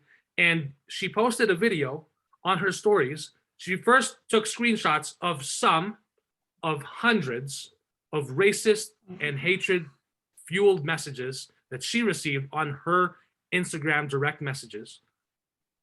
Okay, so these fucking cowards would not even post it publicly for anyone else to see or report it, but they went straight for her, and they went straight for her private inbox in her DMs, so only she could see it. But she shared some of this, and it's absolutely horrendous. And then she spoke after that. She was playing a song in the background by Megan Thee Stallion, if I'm not mistaken. And then she posted a video talking about it. And she even said specifically that she received, there are hundreds of those in her DMs. And she was not built that way to just take it. So she had to speak up. She had to speak up and stand up and say something about it. And then at the end of it, she says, y'all are weird, for those people that sent her those messages. And that's it. She did not once call out anyone who doesn't like the character, the writing of the character, the portrayal, nothing. It's specifically calling out. And so with the same thing with the Star Wars social media accounts, that post with Riva, it was specifically calling out the racists that sent her those messages and the hatred and all those things. That's it. The next morning, of course, I opened up Facebook, and I'm a longtime listener of this Facebook group podcast, Rebel Force Radio, and I've been listening to them since 2006. So they are actually one, if not, they are the original Star Wars podcast, because back then not everyone was podcasting, and they were the original. They most likely are the original Star Wars podcast, or one of the very first. So on the Facebook group, I shared, I think I shared the article, or one of the articles that Variety wrote or whatever. And of course, the comments, the people said, oh, it's Disney's agenda, quote unquote, air mark, agenda. People will comment and say, oh, I'm having conversations via Facebook with other people, with other fans, right? And the things that I get in reply are, do I have to believe her? Which is like, to me, it's like, are you fucking kidding me? And I actually screen recorded her video response, and I shared it with these people. And I said, this is what she is saying. This is what she got. She said she has hundreds of these racist and hate-filled messages in her DMs. Hundreds. It's not one. It's not two. There are hundreds. And you're telling me you're not believing her? Isn't the lesson now that we're learning is when whether it's a woman or a man who is calling out and saying that they were abused or they were raped, God forbid, any of those awful things, that we're supposed to believe them first, right? Believe survivors or believe victims first. And yet here are people, because it's pretty obvious. These people will respond, I'm not quote unquote, I'm not racist, but they actually, I've noticed the way they respond too. They will Sith Inquisitor parkour the shit out of everything else in their comments, but go to the actual point of the discussion, which is racism. They will say it's Disney's agenda. They will say it's Kathleen Kennedy. They will say all these bullshit things, but actually address the issue that it is racism, and it has no place in Star Wars. It has no place. It should not be happening, and yet it is. And that's why Lucasfilm is speaking out. Star Wars is speaking out. Now they're taking a stand. And this is actually, when you look at it this way, this is an employer standing up for their employee who is being abused online. And someone even said, well, she's a celebrity. She's in the eye of the public. She should learn how to take it. And I'm like, are you fucking kidding me? Are you fucking kidding me? You can critique an actor's performance, whatever. You can say, but that doesn't mean they should be receiving any kind of racist or hatred-filled, No, that is unacceptable. And another thing that I saw actually, from someone I was observing, someone even said, I don't like, this is about Reva. She said, I don't like her Wakandan hair. And I was like, what the fuck is that supposed to mean? And then someone even said, I've never seen Black Panther. And I was like, well, I wonder why. Without I mean, you don't have to put two and two together with what I was observing. But, it's just pissed me off to no end. But I was very civil in my discussions with people. And I was trying to point to them that Disney is not saying this. Star Wars or Lucasfilm is not just saying this. It's directly from Moses Ingram. She spoke out and she shared screenshots. She has proof. It's not like she's making shit up. And yet you guys refuse to believe her because, she's a person of color and a woman. And, but if it was someone else, oh, we'd believe him instantly. Oh, and the best part is Ewan McGregor himself posted a video on Star Wars social media accounts. Looks like he was in his car, and he thanked first and foremost, he thanked the fans for the support on the show.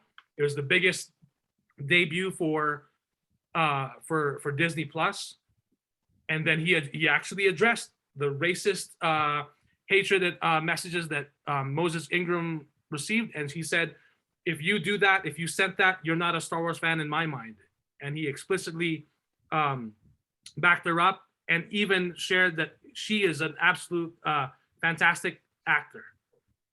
But again, the unfortunate thing is on Twitter, on Facebook, on Instagram, you name it, people will tiptoe and will say that it's not her, it's the character.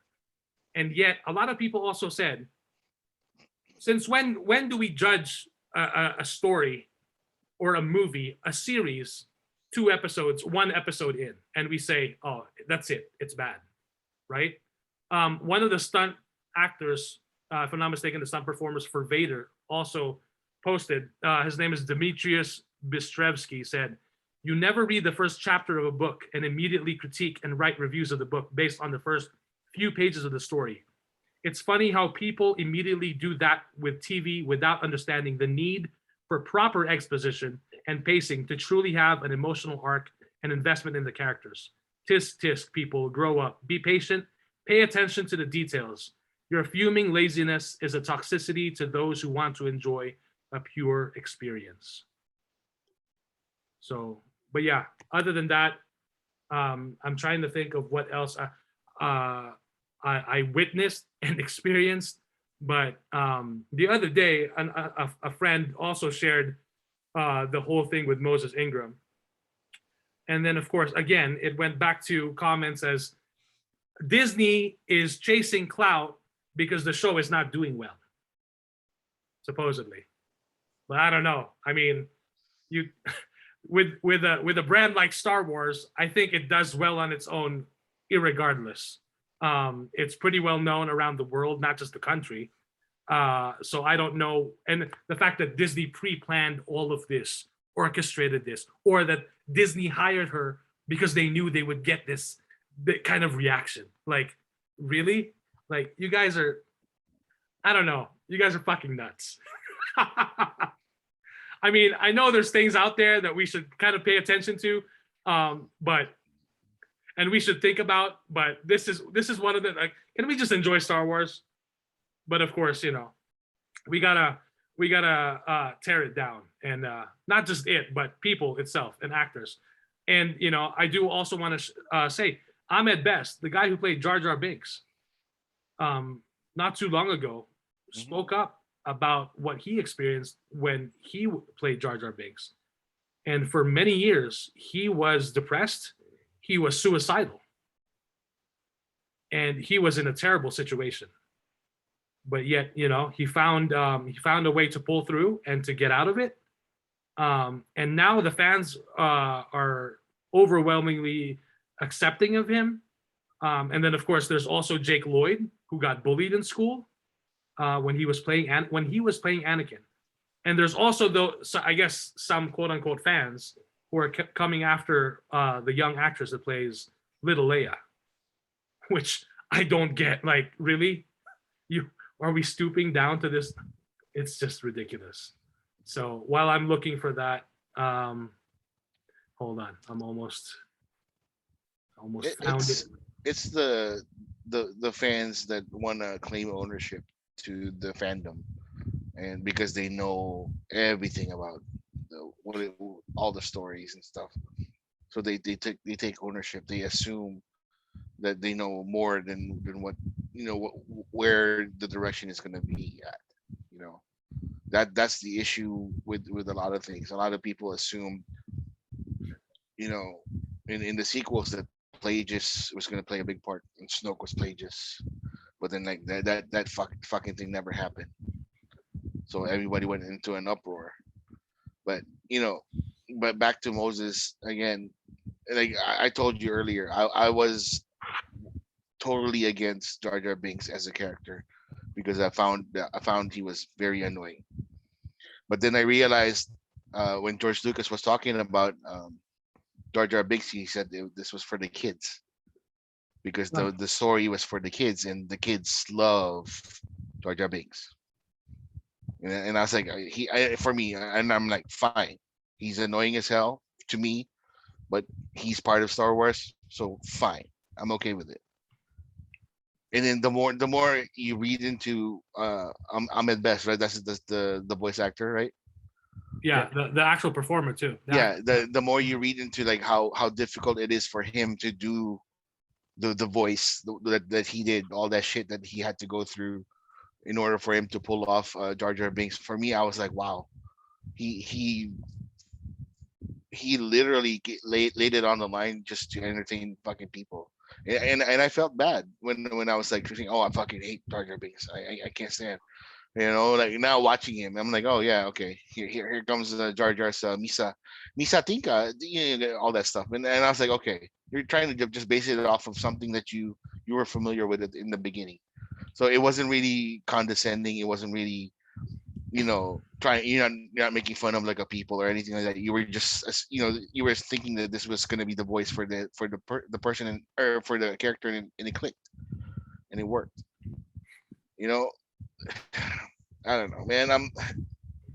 Every single fan base has this pocket full of these you know, hateful motherfuckers, man. Every single one of them.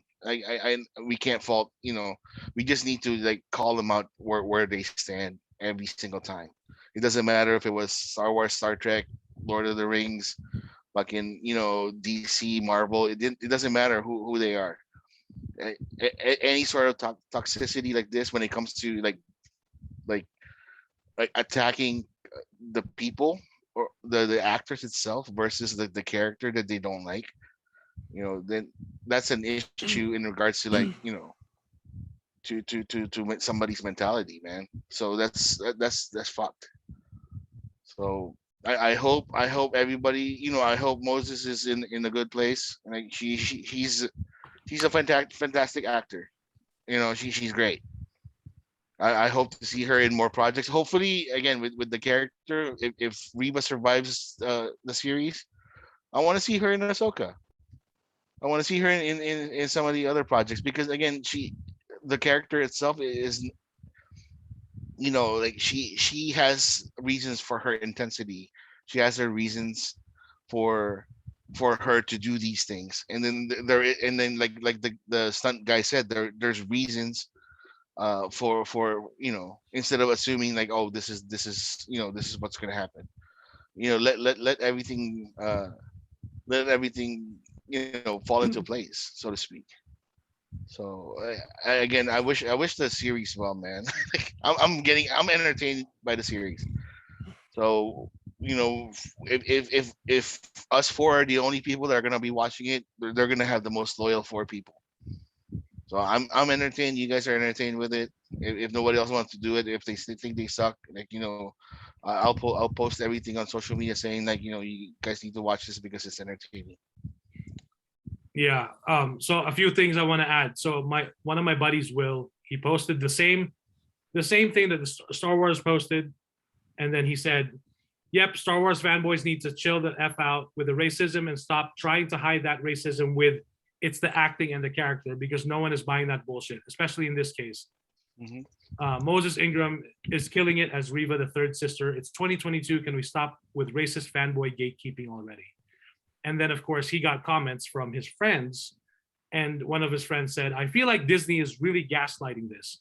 I'm in about 3 Star Wars groups on Facebook and several on Reddit, and I haven't seen any racist comments about her." And then Will responded and he said, "She's getting the comments on her Twitter and Instagram accounts as DMs. They're bold enough to be racist, but not enough to make their comments public. I wonder why." So, and then he got another response and from another friend and said, "Same, this is literally the first I've heard of it. It looks like she got 1 or 2 comments and private messages, and now they are blowing it up, making it look like everyone's out to get her. Disney is using this to push keyword an agenda."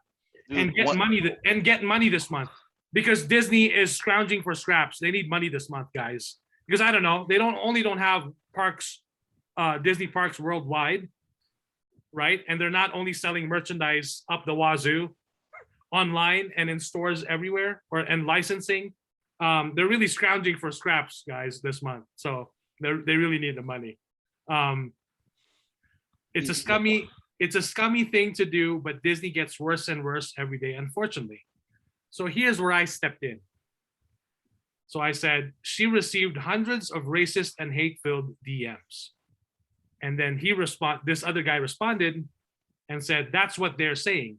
Not saying it's not true, but I have not seen any of them. And they didn't publicize any of them either." And I responded and I said, "No, that's what she is saying. She made a video directly on her Instagram stories. She posted some screenshots and made a video in response. It's all DMs to her on her Instagram, Facebook." Oh, so at the time when I was trying to post the video, it wasn't loading on Facebook, but it did eventually. And I had to split it up in two parts. After that, I posted that, no response, radio fucking silence from people who are fucking ignorant and think that they know the whole story when they actually don't go to the source itself. Granted, the post that Star Wars made is very, very general. Some people said, well, now that I look at it, perhaps they should have also mentioned that Moses Ingram has received racist and hate-filled, messages in her Instagram. I didn't check her Twitter or she even has a Twitter, but maybe they should have also specifically mentioned that she received direct messages on her Instagram, and that should not be tolerated. But I don't know how you can block that, right? If there's an option to even block receiving DMs. But other than that, that's some of what I saw. But yeah, everyone will tiptoe and parkour the shit out of, we don't like the performance or we don't like the character, but it's not fucking done. Can you at least wait to finish the show? And if you really don't like the story or the character, that's whatever, fine. But there's also no need to be fucking racist about it. So that's my spiel. I'm asking for people to stand up and speak out against racism. This is a slightly off topic, but then it's not. My wife is a huge fan of the K-pop group BTS. We got to see them in concert last month. They were fantastic and absolutely great in just as much in person.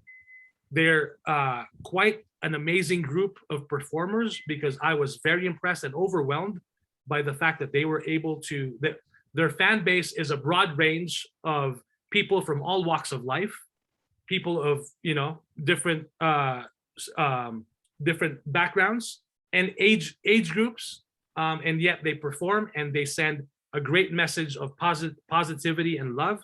And I could care less if you don't like the current president or you do, whatever, but they were invited to the White House and they paid on their own dime to go to the White House. They didn't touch any taxpayer money. They paid on their own dime to visit the White House, to speak with the President Biden, to speak and thank the president for speaking up and signing a COVID bill as far that's connected to anti-Asian hate in America. And people say they're not qualified to speak on Asian hate because they live in South Korea. But guess what, motherfuckers? They receive, fans are. The fans are, and at the same time, they have received racism. They've been treated. They've received racist comments, and they've also had racist experiences outside of South Korea, in the U.S. as well. And so, because they have a large platform and they have a large audience, there's no other. It was actually perfect because they've been spreading their message of positivity and love. And so I thought it was brilliant because we need. And the one thing that I thought was great was that President Biden said, we have to speak up. When we speak up against hatred and racism, that's when change happens, something like to that effect. Because if we don't and we just let it continue, then it will continue to be it will continue to be basically spoken out if you don't speak up or stand up against it. So I'm just asking everyone, if you see something, I mean, this sounds cliche, but if you really see something, you got to say something, and especially if it's racist, because that bullshit is, I don't stand for it. So it's not gonna happen, especially on my dime, on my watch. I don't appreciate it. So I've had my experience with it. I've had family and friends experience it, and it's just not right. This is 2022, and I would hope that, as a country, we would be in a much better place, but there's still a lot of work to do, but it doesn't happen without us actually stepping in and doing that work as well. We can't expect anyone else to do it, but it starts with us. So any other comments? I'll just say, because growing up, I'm sorry, I don't really understand. Does anybody know that James Earl Jones voices the most iconic villain in movie history? You know what I mean? Or when I was a kid watching episode 1, we have Samuel L. Jackson. Again, I'm too young, so I didn't know what was going on in the forums and stuff like that. So I don't know what people were talking about at the time when Mace Windu was, a Jedi and Ahmed Best was Jar Jar. I didn't know any of that stuff. I'm sorry, I didn't even pay attention to when John Boyega was in episode 7. I was like, okay, cool. Main character that's going to be an ex-stormtrooper. That was awesome. But I really noticed it when all the hate against Kelly Tran and the 8th movie. And honestly, I felt bad because I didn't like the character and I didn't like the movie, and I felt bad that she was getting so much heat for what, a character she played in a movie. I mean, why attack her? This, in my opinion, it was horrible writing. Blame that. That's where the source is, right? So I don't understand why there's this pick and choosing of who we're gonna go so hard on for a character you just don't like. I don't understand that. So if that's from my personal point of view, and I'll completely agree with Moses here, and I'd say you guys are weird, especially wasting your time on targeting them so hardcore into their DMs. That makes no sense to me. Why would you waste your time? You know what I mean? You don't like the character? Cool, then don't watch the show. Don't watch the show anymore. You think it sucks? Then be done. But, like Mike was saying, we got 3 more episodes left. I mean, let's wait until it's all done. Then you can make your judgment on the character. I think we've been pretty spoiled as far as Netflix goes, dropping the entire season. And we just sit there and, download it all into our brains instantly. We're able to make a pretty quick decision on that. Waiting a week seems to be pretty long for a lot of people these days. So, I think it's so messed up. I'm glad that this time, because, Mike was saying last time Disney didn't really stick up for Kelly Tran when all that was going down. a lot of the people were. But I'm glad that this time the company's sticking up for their employee. I think that's really important. And I'm glad that she has, Hayden, who received a lot of hate for his portrayal of Anakin, to hopefully walk Moses through this stuff, because this is messed up. Obviously, I don't know how he can relate on the racist factor, because, this is different. But I hope that he's there to support her. And I know Ewan's already supported her vocally on social media. So that's great. And I think, I don't know, man. Like, I think it's messed up that they're targeting the person directly. I get it. You don't like the character. That's cool. Don't like the character. No big deal. But to target the person that the actor makes no sense to me. So I'll leave it at that. And that's my 2 cents. But did you hear any people ranting or moaning or complaining about Sam Jackson or No. James Earl Jones? No, I think the reason why there wasn't any hate for Sam Jackson, because he was already an established star. Yeah, but I mean, a racist is a racist, right? They're going to hate. I mean, him back regardless. back then, I mean, we had the internet, of course, 1999, right? But it wasn't social media where it was so immediate. You had to go through message boards. But you know what, the DMs, because it's only direct messages, so it's not like people just talking in the forums. Like that guy that was saying that he didn't believe her because he's not seeing anybody talking racism in his 3 forums of Star Wars that he's part of. But Right. she directly showed us, look, here's my DMs that I'm receiving, or here's like 2 or 3. It's like, dude, those are the facts right there. That's what she's receiving directly. Right. So maybe, I mean, okay, I guess that makes sense. That it's the direct, or it's the opportunity to be direct to the person, via social media or via the internet. You can't talk to them face to face, but you're able to send them a message that nobody else will see except for them. So maybe that's where they find it easy to be racist and go towards that person. But I do know there was forums during episode 1 and people were roasting the crap out of it. I understand that. Again, I was too young to be a part of all that stuff. So, the only controversy that I heard of about James Earl Jones was the fact that when they opened Darth Vader's mask, it wasn't James Earl Jones. Face. Oh yeah, that was confusing. That was the only controversy. But then I think James Earl Jones put a kibosh to it and said, I was paid to be the voice of Darth Vader, not the actor. I think, or something to that effect or whatever. And he did it in a classy kind of way of saying, you know what, like, if let the actor be the actor. I was the voice, and let it be, so be it. I see. Okay. And, yeah. So that's the only thing. And then with Sam Jackson, when he got hired on as Mace Windu, everybody just accepted it because he was a bad motherfucker. Well, I mean, that's absolutely true. That's basically what, and when they said oh, Mace Windu, it's a new character, we don't know who he is. I wonder if it's that thing, when, I don't know, it's just like when you're so angry at something, you have to go to the most personal thing about the person that you don't like. What I mean? It's the courage that people have privately. Because back then we didn't, there were forums and everything like that, but everything was traceable. Right. And public. There's no bots, there's no fake fake email accounts or whatever. Right. Like when you sign up in the forum, it's your name, your address, your IP, etc., whatever. Okay. Like nowadays, when you can fake that shit, and then everybody's gonna be like, oh, whatever. I'm courageous now because I can say whatever the fuck I want because blah blah blah. Yeah. But that's the thing. I love the fact that people are these people that are getting mail like this or getting letters like this, show the receipts. It's this I would have been happy if she did an Instagram story or Instagram live and said, this person, and this is the name, blah blah blah blah _ blah blah blah blah, said this. Well, I mean, I'm sure people in the forum, they're going to be checking who is this guy. They can backtrace that easily certain. I realize that, but I'm just saying, I like that she showed the proof. There's no argument there. I mean, I think it's stupid that people are claiming that we're getting gaslighted. It's like she showed the proof.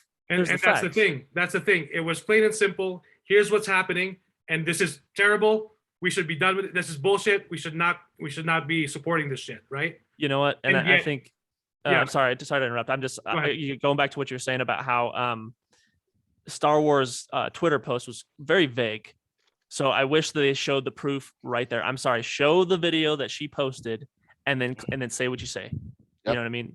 Not like or at least a direct mention of she received hateful, racist comments and messages in her Instagram. That's where, For sure.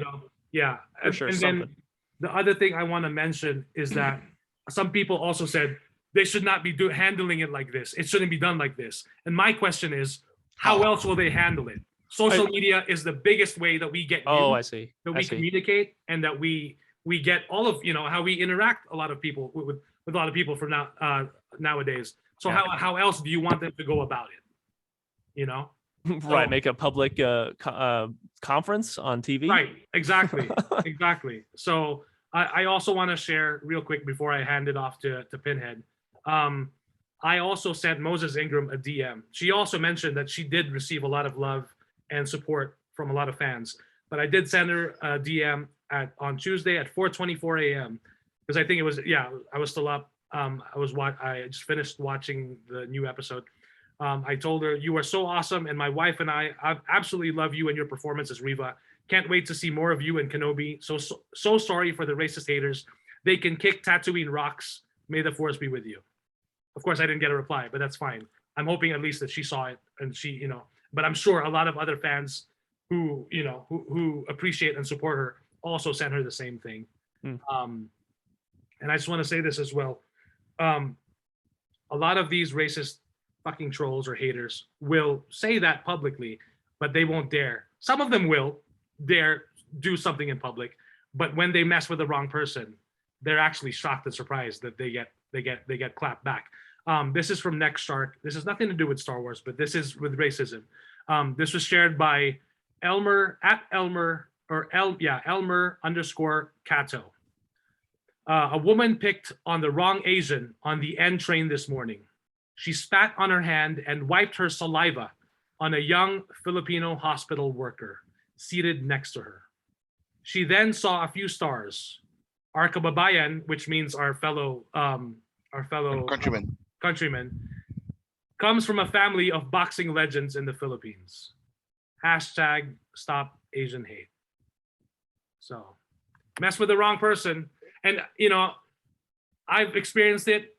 And it's one thing, like you try to prepare yourself, but you can never really prepare yourself for something when you get something like this. You can think of all the scenarios, especially like you can think of all the scenarios that could have happened after. But sometimes when it happens to you, when it's happened to me, like I froze. It made me realize, like it actually made me think, like, is it actually happening? Did that happen? Oh, it did. And then after I realized, like, holy shit, that actually did happen. And I'm not overthinking this. That actually was what I thought it was. So, and then I realized it, and then I had to speak to someone about it. So, and take action. And that's why we have to, I encourage that we have to keep speaking about it, because this is the only way we can actually fight back, as far as speaking up. I'm not telling people to start fighting physically or start hurting anyone. That's not what but by all means, defend yourself. If that ever happens, I will not stand for that shit. So anyway, Pinhead. Do you want to share something? You're good. We already talked about it. Me and you have had the conversations about it. Right. Especially after the last week. I don't even know if I want to keep watching this show. And you know what I'm talking about. We had the discussion. Right. Me having the similar issue that Moses had. And right. She's if that even means anything, a full black woman. So I'm done speaking about this. I don't care. Okay. So I will give you something to at least hang in there hey, you give up on Moon Knight, but don't give up on Obi-Wan. Star Wars. After I'll say that. Fuck Star Wars. Oh, come on. Fuck the Space Wizards. Okay. Well, let me read this and let's see if this changes your mind.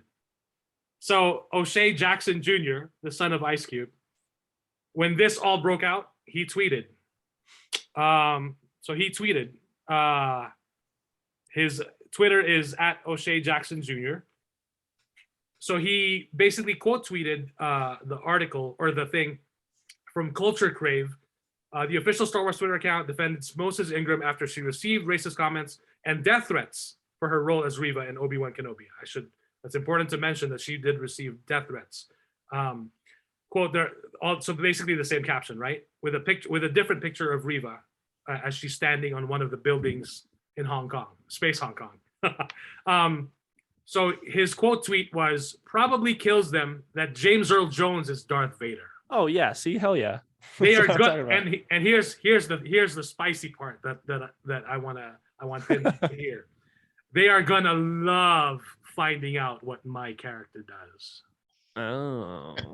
This is specifically for the racist motherfuckers. So I cannot wait to see when he debuts if he's gonna get a fucking shot at Vader, or he's gonna get a shot at what? Who knows, man? That's what he said. They're gonna love my character, what my character does. If he's Not just my character, if he's Star Killer, I would that would be the greatest thing in the world. or his fucking Quinlan Voss. It's If he gonna would- drive them fucking nuts. If I he- will Go I ahead, will man. say this because I know a lot of you do it out here because you know I'm on Filmmaker Mike and the boys, and Mike knows what I'm talking about. I'm gonna specifically direct this to you. You know who you are. If you ever come into my DMs again with that racist bullshit, I wish you would come to me. I wish. Find me somewhere here. I wish you would do something here in Reno and actually come to me face to face and say that shit. If you do, you'll get your fucking teeth busted the fuck out. Rung by rung by rung. And you'll be lucky if you don't get carted off to the fucking renowned hospital at the ICU. That's where I'll leave it. You know who you are. You know what I'm talking about. Don't play this stupid shit. I'll put it, that's all I'm saying. You guys know who you are because you can only get to those private DMs to me through this show. So I'm going to tell you this. You know who you are. Say it to my face. That's all I'm asking you. Say it to my face, and I'll leave it at that. So now that you mention it, I will say it because you mentioned it. I didn't want to mention anything unless you did when you talked Well, to me it about pissed it. me off. I'm Right. I'm And that's pissed fine. off. Like, Yeah. say it to my face. And that's completely fine. Whoever that is, if you're a listener of this show, please unsubscribe. I don't care. I don't give a shit. You don't fucking deserve this show. And I'm sorry, but an attack on a brother is an attack on all. So fuck you guys. I will not stand for that shit. That is horrendous. And if you've really got balls, please say it to Pinhead's face. And let's see what happens. If not Pinhead, I can give him my fucking address. We can just have a conversation. You know, me and my machete will take care of it really quick. See, and it's the same exact tactic. It's the same exact tactic. You'll go for the DMs, but you won't post a comment. You won't do it publicly. Like, this is the funny thing about these people, and I see them in Arizona all the goddamn time. When they look at me and I tell them I'm Filipino, they're like, "Are you sure you're Filipino?" My gosh, dude, that's wait, so wait, Are messed you up. sure? Do you know where you come from?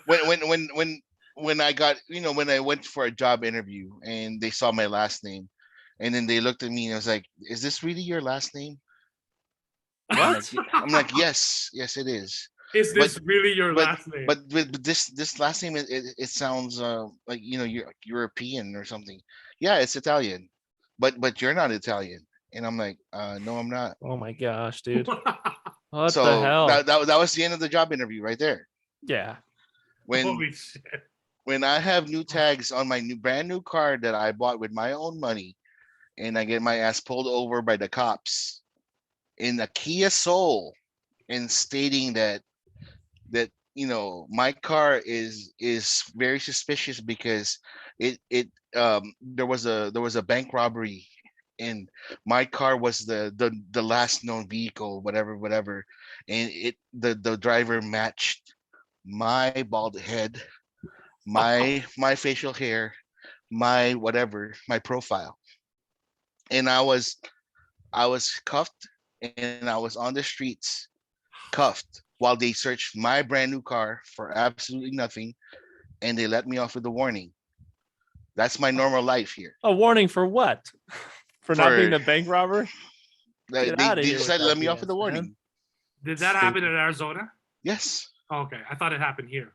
No. Okay. There was another incident in Nevada that happened to me when they called me boy because I had like the bumpy car. So they thought I was a gangster in Arizona. When I remember the Dodge Daytona that I had, Mike, the one with the thumper, like the one that bumps and Right. Yeah, I bumped it a little too hard for somebody, and I got pulled over because they thought I was a gangbanger. Jeez. These guys. And the only reason why I brought it up is because I'm tired of this shit.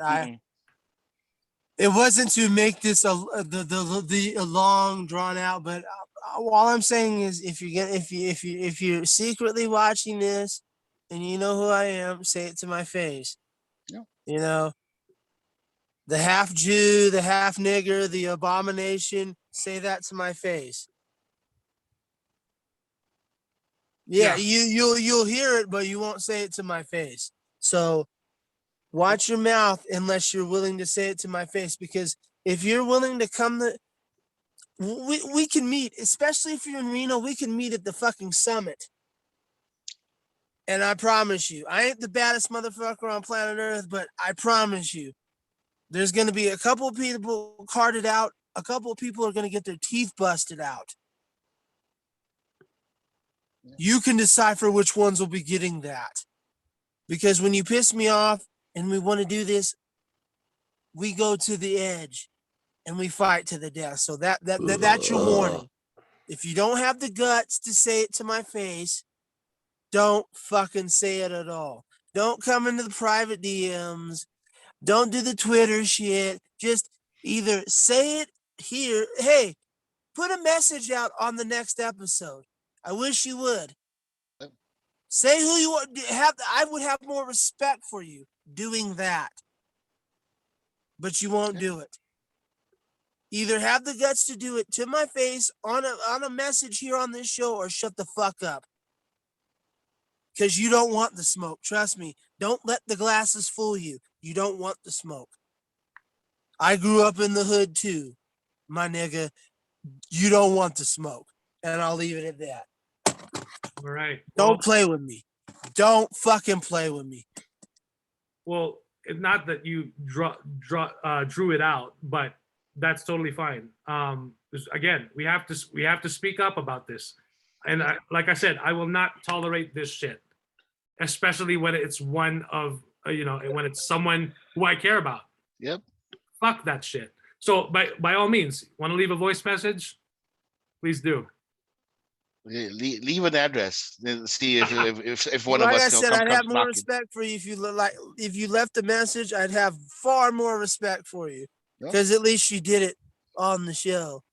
But you won't do that because you don't have the fucking guts. Like all four of us may disagree with a lot of shit in the world, but one thing we don't tolerate is if people fucking like pick on us. We're brothers. We argue all the time. Damn straight. But if somebody fucking attacks Jester, and Jester's person or his ideals or his whatever, and it affected him personally, I would be the first motherfucker that would call people out. Same thing with Pinhead. Amen. Same thing with Mike. Yep. Mike knows I don't put up with that shit. Mike knows I'm not the most ghetto person in the world, but like I have a machete, guys. I know how to use it. So yeah, let's just end this. Again, whoever is doing that shit to Pinhead, please leave a message on the address or something. If you're close to fucking Arizona, I'll come pay a visit. We'll have a conversation outside. We don't gotta go all that. We don't need to get the FBI down here. I'm just saying. Went far enough. I think we went far enough. Okay. So again, we have we have nothing but love and respect and honor and friendship here in our little tiny space in the world, in the internet. Our podcast is our podcast. We have differences in opinions. We may, some people may hate me for saying the shit that I say, but I have absolute love and respect for all of these people. So again, this is the first time I fucking heard this, and that's why I'm a little fumed. So Yeah. the next time that somebody says shit like this to any of these guys, like no, man. Well, I didn't want to It's- bring it up, but because we went down this territory. No, and me I and Mike understand. have been talking about this I last week. I'm done with this shit. I don't understand. I don't care what you have to say about me, but have the guts to say it. Yeah. To flat out. Don't do the cute little. Don't be the little boy who got his hand caught in the cookie jar by mama 10 minutes before supper time, and then she got the belt and went, get your hand out, and then So- as he did, whooped his ass. Don't be that kid. Stand tall. Yeah. I don't even care if you're a racist. Stand tall. Yeah. I did it too. I put my hand in the cookie jar when my mom caught me. She's like, "You little." I stood tall. I was like, "I did it." We got our ass whooped, but that's the measure of a man. Yep. All races. Yep. You if you're willing to say it, that's fine. But stand tall and take the fucking consequences. That's all I'm saying, and I'll leave Man it up. at that. Man up. Don't be a bitch. If you can't take the consequences, then bitch, fall back and shut the fuck up. That simple. All right. Yeah, that's why you can imagine when I heard this, I was fucking pissed off. You were probably redder than Crate, weren't you? Yeah, pretty much. Jesus Christ, man. So I'm sorry, Pinhead. Dude, that's. I'm used to it at this point. And this is no. And I'm not Please- even. Please don't say you're used to it. I'm not even a part of the initiated Black culture, and all the. It happens all the time. We like to play these little games. This happens all but please the don't time. say you're used to it, because you'll never get used to anything, any sort of No, bullshit but like this. you grow to eat it after a while. But that's why I say, if you got the guts to do it, step forward. Yeah, If you can, I don't care about the outcome. If you have the guts to say it, step forward. Otherwise, fall the fuck back and say nothing. I know. Nothing. I love my racism like I love my porn out in the open. Fucking, if you guys want to watch porn, this is America. You can do whatever the fuck you want. Watch porn, but be out in the open about it. Don't be like hiding shit.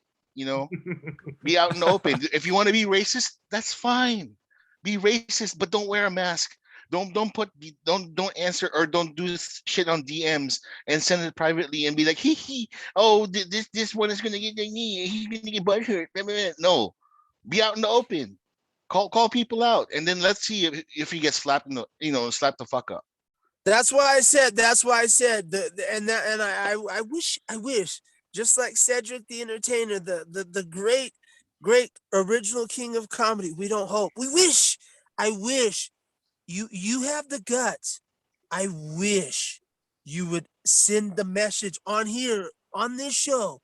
Not my podcast, not side, on this show, Filmmaker Mike and the boys. Please, have the guts. I wish you would do it.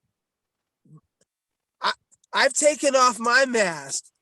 Let's see if you can take off yours. Ooh, I Doubt you will. Yeah, you said it right. Jester, go ahead and take off your mask. Okay, yeah, I got it. Stop it. Oh, wait. Wrong mask. Okay, yeah, wrong mask. Yeah, wrong one. Okay, gotcha. Damn it. I was trying to get I'm in. leaving it at that. So I'm sorry. No, don't apologize, man. You're good. Do not apologize for it. No, don't apologize for that shit. Fucking Kuya, man. Every time. I'm glad you brought it up because again, when you told me about it, I just can't tell anyone. Of course, I'd rather it come from you, and I'm glad that you brought it up because this is not just for the sake of our conversation, but this is something that needs to be talked about and discussed. And I think it's good for our listeners to also hear that it's also happening within. It's not just something that we see on the news. Just celebrities. Yeah, right. It's happening everywhere, and that's why I will not stand for that shit. See this shit right here? Ooh. Hi. Little tiny little thing right here. Looks See like a this? cheese knife. Is that a cheese knife? No, It's it's a not cheese even- knife. That's not a cheese knife, Oh my buddy. gosh, get out of here with that. Oh, looks Like- nice and sharp. Yeah, it's pretty sharp because Yeah. you know this is for people that want to talk to me, and call and say shit to me. I have this all the time in my pocket. For Oh, so those you're- who are listening, could you describe what it is exactly? You're It's- getting great into detail. audition territory now. It's a chef's knife. Oh, so you are gonna cut us some cheese.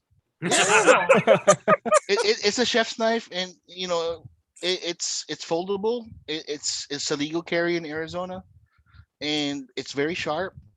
And you know, if dumb people want to have a conversation with me and they're acting all dumb, this is like their hello.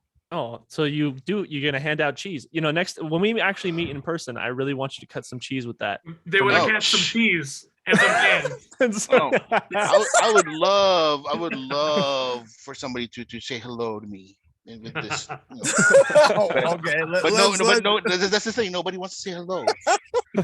They just want to mumble. What'd you say? Speak They the just fuck like- up. I don't speak the fuck up. I don't can't hear understand you. mumble. I don't understand mumble. I don't understand mumble. And see, that's the thing. Like, if you're gonna be fucking racist, Be loud- make be it loud loud and and clear. clear. Make Yeah. it loud Be and loud clear and for clear. all to hear. Yeah, you know you want to show how small your PP is. Be loud and clear. or drive a large truck, whatever you want. you Yeah. know? Own an arsenal. Own an arsenal of guns. I don't Yeah, care. totally. So, Sounds good. I do want to add, if you want to be entertained by O'Shea Jackson Jr., who does not take shit from anyone, Oh, dude, like watch his responses to the other racists on Twitter. his Oh, Twitter it's is fucking great. fire. It's great. It's His Twitter great. is fire, dude. And I can't wait when his character debuts on the show. He's gonna fucking light it up. I'm gonna put $20 on. It's gonna be Star Killer. It's gonna be fucking Star Killer. It's I don't gonna know. be like, I'm gonna put $20. It's gonna be Star Killer. I And think then Mike's everybody's right. gonna be like, what the? I think it's gonna be Quinlan. I think Mike's right on that one. I didn't even put that together. I'm just going Right. off because someone did made a Photoshop of him as Quinlan. Really? Can you Yeah. put that in the chat? I want to see that. I'll have to look Who's for it. Quinlan? I know Quinlan Star Voss. Killer, but who's Quinlan? Quinlan He- Voss. He's kind of like mainly in the books. He's only in 2 or 3 Okay. episodes. He was only in 2 or 3 episodes in the Clone Wars. If you ever get He's to like that, Tarzan. He's like a bro. Oh, He's believe like me, a- I will. he is he's the a Jedi I'm ultimate bro. bro. loving Clone Wars. I'm He's a- having a good time with it. That's He's awesome. That's awesome. He's a I'm Jedi, loving bro. it, man. After I watched the newest episode, I will say that after I watched the newest episode of Obi-Wan, I fucking went straight up to I binged 5 episodes. Wow. And there And you this go. was after getting off of work at like 4 a.m. there you go. That's great Star Wars. Yeah. because It gets you It's excited good to stuff. go back. It's good and- stuff. Yeah, that's awesome. Yeah. So Quinlan I Voss. still hate Ahsoka. She's still a grotesque, spoiled brat little bitch. And that's Oh, fine. hey. She's a spoiled Skippy. little bitch. Give it time. Give it time. Yeah. She is the Karen of the Jedi Knights. You got No, 3 no. episodes of that, my friend, until she gets awesome. Pin- Or Pin- 3 Pin- seasons. I don't- 3 seasons. Pinhead. How like you're familiar with etouffee, correct? Yes. Okay, etouffee takes a long time to cook, right? I to make- don't to make- care. to make I it don't delicious, want to right? do. I don't want to do that with Yeah, her. Ahsoka is etouffee. No, Well, no. I told Pinhead, you really have to go on a journey with Ahsoka because when I Yeah. was telling him when Ahsoka was first introduced in the She Clone was Wars annoying as movie, fuck. the fans hated her. She The is fans annoying hated as her. fuck. And the fans could not accept the fact that Anakin had an apprentice. Yeah. They were like, Anakin doesn't have an apprentice because when Dave Filoni pitched, when George Lucas not pitched but told Filoni and his executive producer that Anakin was going to have an apprentice, Dave Filoni said, "No, I he have the doesn't. perfect- No, he doesn't." That's what Dave Filoni I will said. say this, as one of those. I don't have the problem that Anakin has an apprentice. Could you give him something better than this? A spoiled little asshole? Well, Like, it's like Anakin. It's like Anakin too. It's a Anakin was a reflection of spoiled Anakin. little I asshole know, too. but he deserves. No, he doesn't. Anakin's like the Miz. He's like the Miz or CM Punk. He has the right to be arrogant. because he's that damn good. He's the chosen one. Ahsoka's like, Well, she's a mid-card. She's a mid-card wrestler, and she still thinks that she's better than Anakin. Not yet. I'll give you this. Pinhead. Like I hated her too, man. Day one when I watched that, I hated her. I hated her all the way till season 3, and then season 3, I was like, you know what? She's not that bad. She's starting to grow on me a little bit. And then season 5, I'm like, damn, this is amazing. Yep. You know, and then my wife had the same journey with her, you know, and then now here I am, like, what, season 2 of Mandalorian? I'm like, there she is, live action, and I'm creaming my pants. Your wife even likes her too. Yeah, now she does. Before she did. Right. See, Mike, that's so if you and Mike and your wife, okay, I'll try, but she's a spoiled little fucking brat. Pinhead, she's pot roast. She's etouffee. She's like the best clam chowder in the world. I'm just trying to make gumbo. Rosario Dawson period. Like she is a slow cook. She's a slow burn. Like you're gonna love her journey with her. I hope you're right, because right now she's like I was on the team. Gumbo. she's the pre-gumbo. Yes, not even the good gumbo. She's that. And pre-gumbo sucks. You gotta wait. You gotta wait until everything melts together until everything becomes delicious. Okay? Yeah. I'm trusting all you guys. We'll see. I don't believe it, but we'll see. All right, whatever. Yep. I'm still going through, so we'll see. Okay, that's good. Let's keep at it. All right. So real quick, Quinlan Vos is a Jedi with a sarcastic sense of humor and a reputation for not playing by the rules. So a little bit of like Qui-Gon there, because Qui-Gon was offered a role on the Jedi Council, a seat on the Jedi Council, but he said no. Well, I will say he's a lot worse than Qui-Gon. Oh yeah. Apparently, he's like the ultimate bro. Apparently, he was like banging chicks one night stands because, you know, I'm not forming attachments. I found a loophole. I just bang him and leave him. And he was doing lots of drugs. He was definitely smoking those death sticks, if you know what I mean. So like the Jedi had a hard time with this guy. So like I'm kind of excited to see him in live action. If that's the case, that would be awesome. Yeah. So it says here, Quinlan Vos was an expert tracker renowned for his ability to read memories from objects people handled. Right. So does it say what force ability that's called? Because I remember like Cal Kestis has something similar. Let's see. I know we're deep diving here. Sorry. No. It's force remember. Force remember. Get out. Okay. Here, let's see. Force Google. Okay. So it's called retrocognition. Oh, there you go. That sounds better. When touching objects that they had contacted. Due to this ability, Vos was an expert tracker. So that's pretty awesome. That sounds better. Yep. That is awesome. So yeah, I mean, if we see him in the next 3 episodes, that would be cool. And if that turns out to be O'Shea Jackson Jr., fuck yeah. Yeah. I hope so. I hope it is. But I need to know something. What? You guys got to wrap this up because I need your spoilers for The Boys. We haven't got to The Boys yet. Yeah. Okay, so I'm just gonna close it off, but let's not get our hopes too high for if he's not Quinlan Vos. Yeah. But either way, the racists will love his character, so that I'm looking forward to. Yeah, I'm looking forward to seeing the. I'm hoping he's Star Killer. I'm hoping he's Star Killer. He's got the head for it. So from a galaxy far, far away, we're going back to our world. And I'm sorry, Mike, but I'll full disclosure for everyone, I will say nothing because I have not watched any episode. I want you guys to spoil it for me, especially, you know, the dick episode. So go on. Okay, so The Boys season 3 dropped. I want to say 9 p.m. Thursday night. They dropped the first 3 episodes, which is, I think Amazon Prime Video has to get that credit because I think they're the ones that started doing that. Yes. As far as streaming, right? For the first season of The Boys, they did that. They dropped 3 episodes. Yep. They actually dropped it a day early. Got started. So unlike which is actually smart now, because when you think about it, when they drop at least 3 or 2, like Disney Plus is doing, it allows people to get a good taste of the show, whatever it is. And then That's the wrong choice of words right now. well, and then when you drop your episodes of a season weekly, it allows everyone to kind of watch it together, have that conversation in person or on social media, and then the show trends for a day, or two, or even a weekend, and not just the show, the characters on Twitter. When Obi-Wan Kenobi drops, you're seeing the other characters trend. You're seeing the hashtags, all that stuff.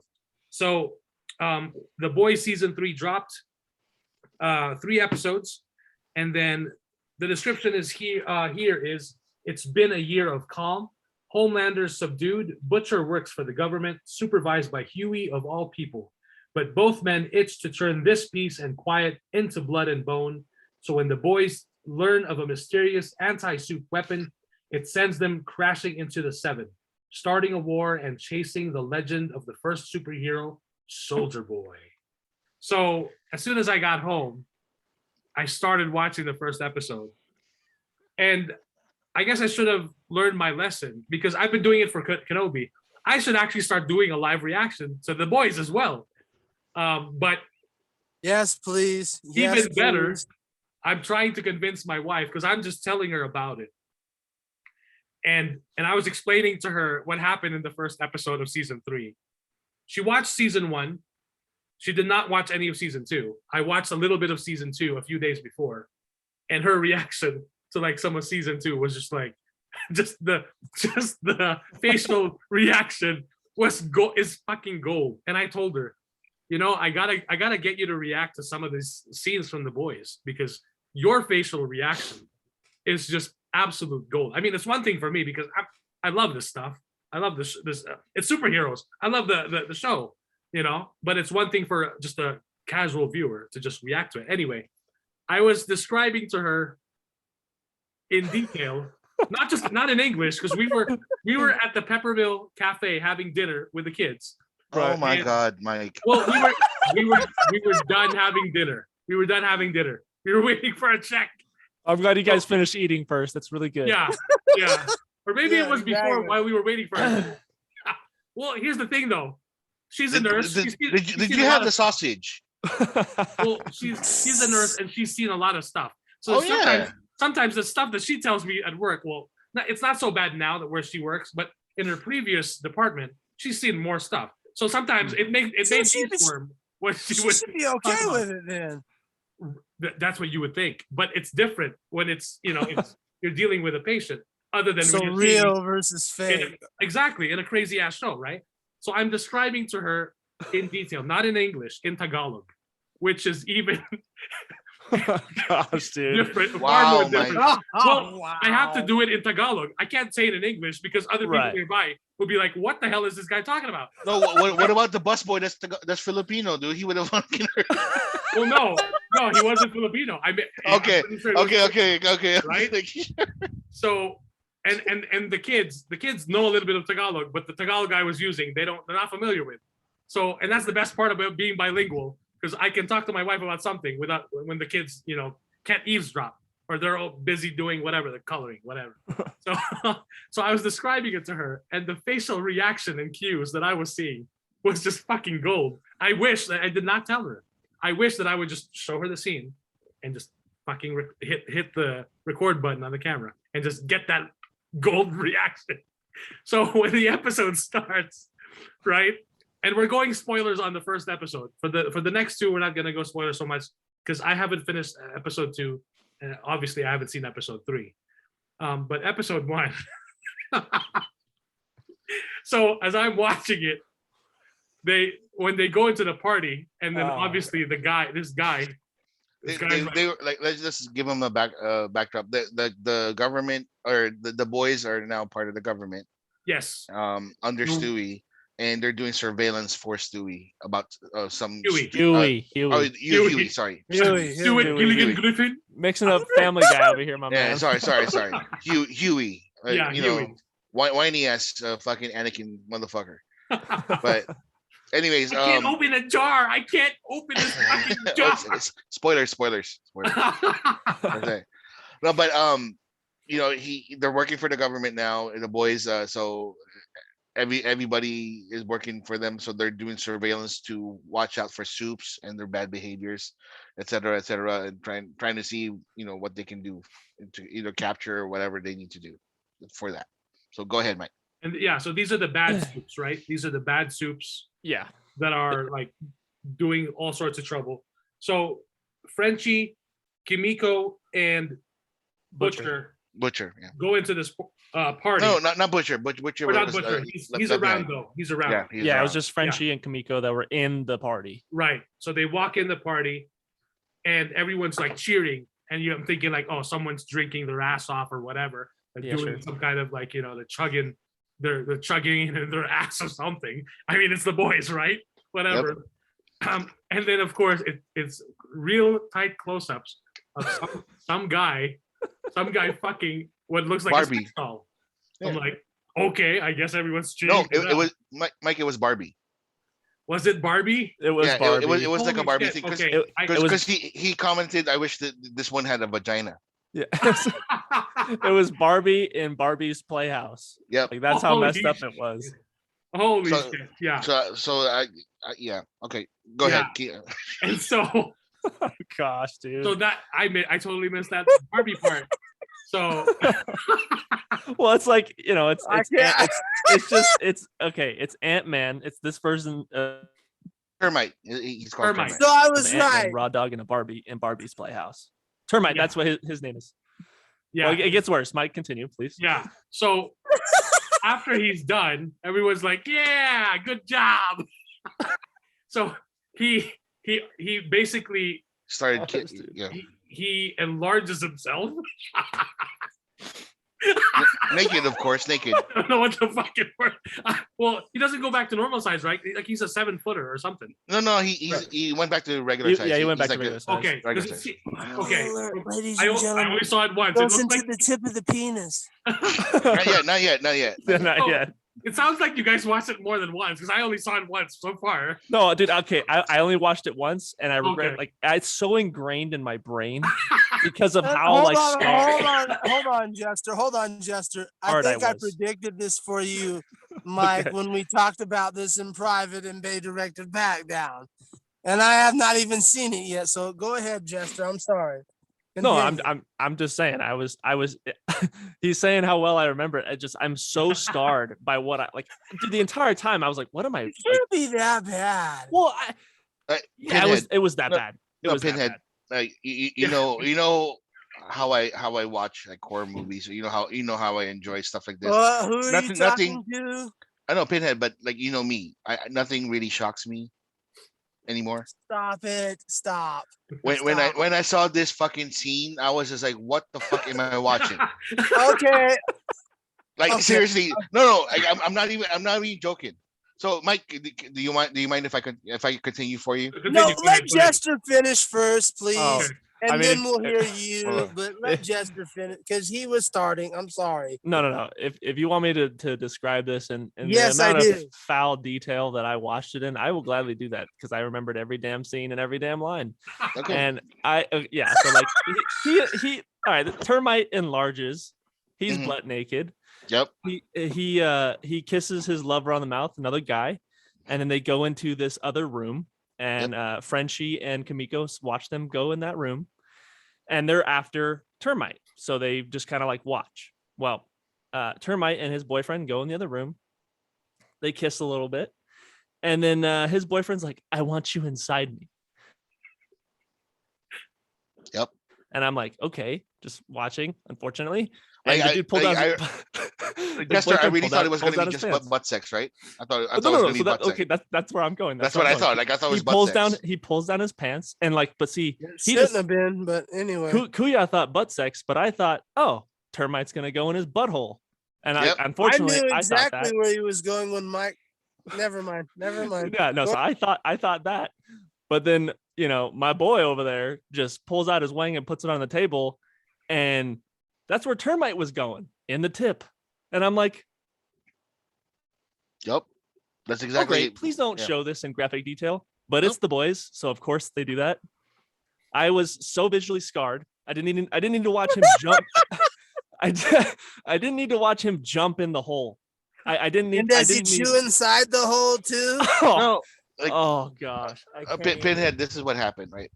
I have a like probably a 42-inch TV in my room. That's pretty big. Yeah, so it's a pretty big Holy shit, bro. That's a so lot. so that's a pretty big TV Alright, in my room, right? Hold on. The fucking dickhead Hold on. was like 84 inches. Cause so the whole screen was encompassed by the dickhead. And That's like, your fault. and then after he snorted, or after Termite snorted some coke, he went into the dick hole. And then the lover was like, oh, Which I yeah, told babe. Mike.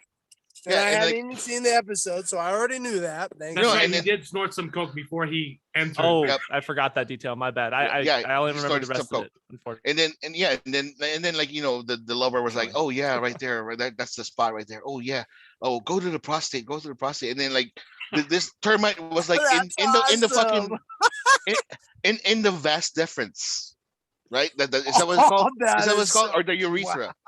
I don't know what it's called. Like basically the hole We inside know. the dick. urethra, yeah. We don't need Urethra. a sex edge. So, we get He it, was we get it. he was rubbing all the walls like this, doing this, right? And then the guy was like, "Oh, you go to the prostate," and then he's like, "Okay, sure." As soon as he got to the prostate, and then he was like going like this, like he was like shaking his head, and then I was like, "Oh hell no, he's gonna fucking sneeze." So as soon as he sneezed, he fucking like grew into normal size and split the motherfucker in open. I told you before, Oh, I've God. seen a lot of shit. This one was like, what the fuck? So is this not in the comics? I No. don't know. Yeah, that's It what wasn't. It wasn't in the No, comics. this wasn't in the comics. This wasn't in the fucking So comics. you can really tell Kuya was like, I know Kuya's Darth Vader. traumatized. I almost understood that it wasn't because Kuya's traumatized. Kuya can never be traumatized except no, like this was the because what it reminded me of is the fucking memes that Mike said it perfectly. The memes of Ant-Man can go into Thanos' ass and fucking just enlarge himself and kill Thanos, right? yeah, whatever. And then I was telling Mike that's not going to happen. Disney's not going to pull that shit off. They don't have the balls. Disney can't. Yeah, but The then like boys can. then I realized like holy shit, the boys fucking did it. They did the meme. Oh, Kuya, not to cut you off, but have you seen The Sadness yet? What sadness? Which one? The Sadness, the new Taiwanese. It's not a zombie film. It's not- The no, I have not seen the that. one exclude. Okay, well, I'll watch it because you highly recommended it on your Instagram. I'll watch it. it was great. You're selling this into the same brutality that it really wasn't that brutal. No, it's brutal, bro. Okay. I'm just telling you. Well, Like I was shocked because like it like I was like, what the fuck? Like seriously. Yeah, and Yeah. Kuya, I didn't see the episode yet. This was before I watched the episode. Kuya just posted a GIF of some guy sneezing. Yep. So obviously, no context, so it's not a spoiler. I don't know what. Like, okay, so As soon as he saw it, he was like, It's- Mike started laughing like crazy. It Yeah, was when I- probably the perfect meme because it tells you everything you need to know without spoiling it for you. exactly. So yeah, and That's then why Kuya's awesome. I thought it was funny because Jester was asking about it, the episode, and I just told him, "Oh, you're gonna love it." And then So Jester, how was it? How Oh, was it? Okay, yeah, Kuya was super scarred. Imagine how I felt. The guy that doesn't even like that stuff in shows and movies. I was traumatized, man. That's like, really? I don't. It's Are you guys really gonna make me buy on Amazon Prime to see just this one sequence? Are you kidding me? No, I'm not. You guys are grifters. I'm not doing it. I'm not doing it. it's up to you. Jester, let me ask you this. I'll sell the 7 C's. So, Jester, I'm going to ask you this. This year, so far, we have seen a talking dick Yep. in Sam and Tommy. Yep. And now we have seen not just a dick from the outside, but from the inside and fucking get obliterated. by fucking termite. Yeah, unfortunately. Which do you prefer, a talking dick or exploding dick? Talking dick, because at least that scene was quick. This one was so drawn out and detailed. I was like, dear Lord, whoever had to CGI that, I feel so bad. Like, the showrunners, like Seth Rogen and them, I bet you they can just like, can you CGI a dick? Yeah. Like, we can CGI a dick. No, I'm talking about like a dick head and then inside the dick. And then the guy crawls into it. And then the CGI guy would be like, what the fuck do you mean? Right. And then they probably have to describe exactly what they want. And then the CGI guy would be like, what the fuck is wrong with you guys? FYI, Pinhead, you're muted, just in case. Well, like I said earlier, I think Sequestered Jester is begging for elven titties back now after these. Steve, now that I think about it, now that I think about it, forget elven titties. I want to see some elven dick. That explodes. Dude, like, this scene traumatized Jester. It's probably like Galadriel getting, it traumatized getting DP'd by fucking like Gandalf and some other elven dude, or Elrond. There you go. I don't give a fuck about Jester. It traumatized you. I've never, I told you, Pinhead, I've never seen it before, like done that way. And this was never in any instance in the comic books ever. As far as I know, yes, it hasn't never been in the comics. So basically, some Halo shit where they're just making it as they go along. It's like the creators read every single meme about Ant-Man and put it for real. I think they did it on. Yeah, I really think they did it on purpose just to give a big fuck you to Marvel. Right, they can get away with it. Yeah, totally. They can get away with it. They're the only ones that can get away because like Disney. They're following. They are following the plots of what Homelander is going to be doing right now. Like they're going to push forth because they're going to they're going to do a lot of things because Soldier Boy's involved in it, and Soldier Boy in the comic books was kind of not a big deal, but he was an important little tiny piece for Homelander to do what he was going to do, in the series. Right. And I do want to mention the episode begins with a movie premiere. Which is, we fucking forgot about the movie. Yeah. Holy shit. Dawn of the Seven, which is very Zack Snyder-ish. Yep. And they even the director the last name is Bork. And the fans even called for hashtag release the Bork cut, which Zack Snyder actually liked. And I think he even retweeted the trailer. He did. The Seven movie. And then they even mentioned like VOT Plus, which is like Disney Plus, and VOT, like they have, so any channel that like we have, like Hallmark, they basically VOT has an equivalent basically, which I thought was hilarious that was mentioned. And then some of the other things that happened in the episode, Giancarlo Esposito's character, the CEO of VOT, basically asks Starlight to be the new co-captain of the Seven, which doesn't sit well, of course, with Homelander. And then he actually has Homelander step out while he talks to Starlight, and he actually explains to her, you think having superpowers is real power? No, that's not it. Being able to call the shots and do this is real power. And being basically able to, say anything that goes, that's real power. And it actually opens up Starlight's mind to actually being more, because she could tell, like, at first she's like, no, I don't want to be co-captain. No, thanks. Because she's looking at Homelander's reaction. Psycho. Yeah, he's a fucking psycho. Yeah, no one wants to mess with Homelander. The Deep talks to Homelander at like some kind of conference or something. And he's mentioning like, oh, my book's doing well. Because he basically left the cult, right? And that church cult that offers, that gave everyone a fresca every time, like, want a fresca? Like there was something about it that just got him. And then the Deep even mentions like, my book is great. Shia LaBeouf's ghostwriter even did it. Like, and I was like, what the fuck? Shia LaBeouf has a ghostwriter for fucking what? Like, the inside jokes are fucking hilarious. And I will not spoil this, but there is a cameo at the beginning of that movie of the Dawn of the Seven, which was also great. And then in the second episode, there's also another cameo from another actor who's also, I think, a pretty good actor. But yeah, and then Huey dealing with his new boss. I forgot her name. Nadia. Nadia, right? Well, that's not her name, Oh yeah. right? Vanessa. Vanessa. Is it Vanessa or It's Vanessa. Vanessa? Yeah, thank you. Yeah. So there's very interesting things going on around. Of course, the biggest moment and the thing that everyone won't forget is that scene. But lots of interesting stuff going on. Mother's Milk has already left the group, and he's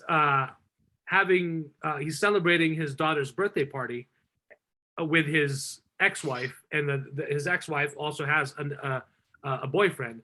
And the theme of his daughter MM's birthday, the theme of MM's daughter's birthday party is the 7, which I thought was fucking hilarious.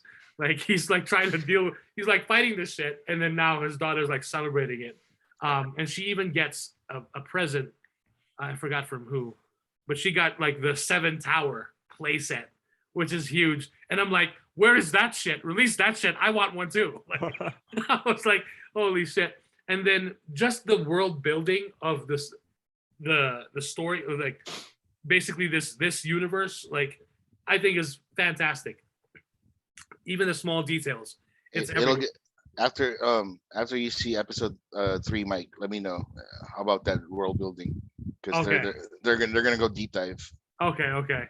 And then also A-Train comes across Homelander, and of course we all know A-Train can't run like as fast anymore, right? He's basically just like photo op, like yeah, I'm cool, I'm fast, but he doesn't really run. He'll get a heart attack if he uses his powers again. Right. So supposedly, Homelander like comes across him, and then like, what does he say? Like, I think basically called him a fatty. Yeah, he did. Yeah, he basically body shamed A-Train because Homelander says like, "Oh, you've been having too many cupcakes, huh?" And he even like you put Spanx on or something like that. Pokes his stomach. Yeah. And I was like, and then Homelander says something like yummers, like, what is that you're eating? And I was like, what the fuck? Like, fantastic performance from Anthony Starr.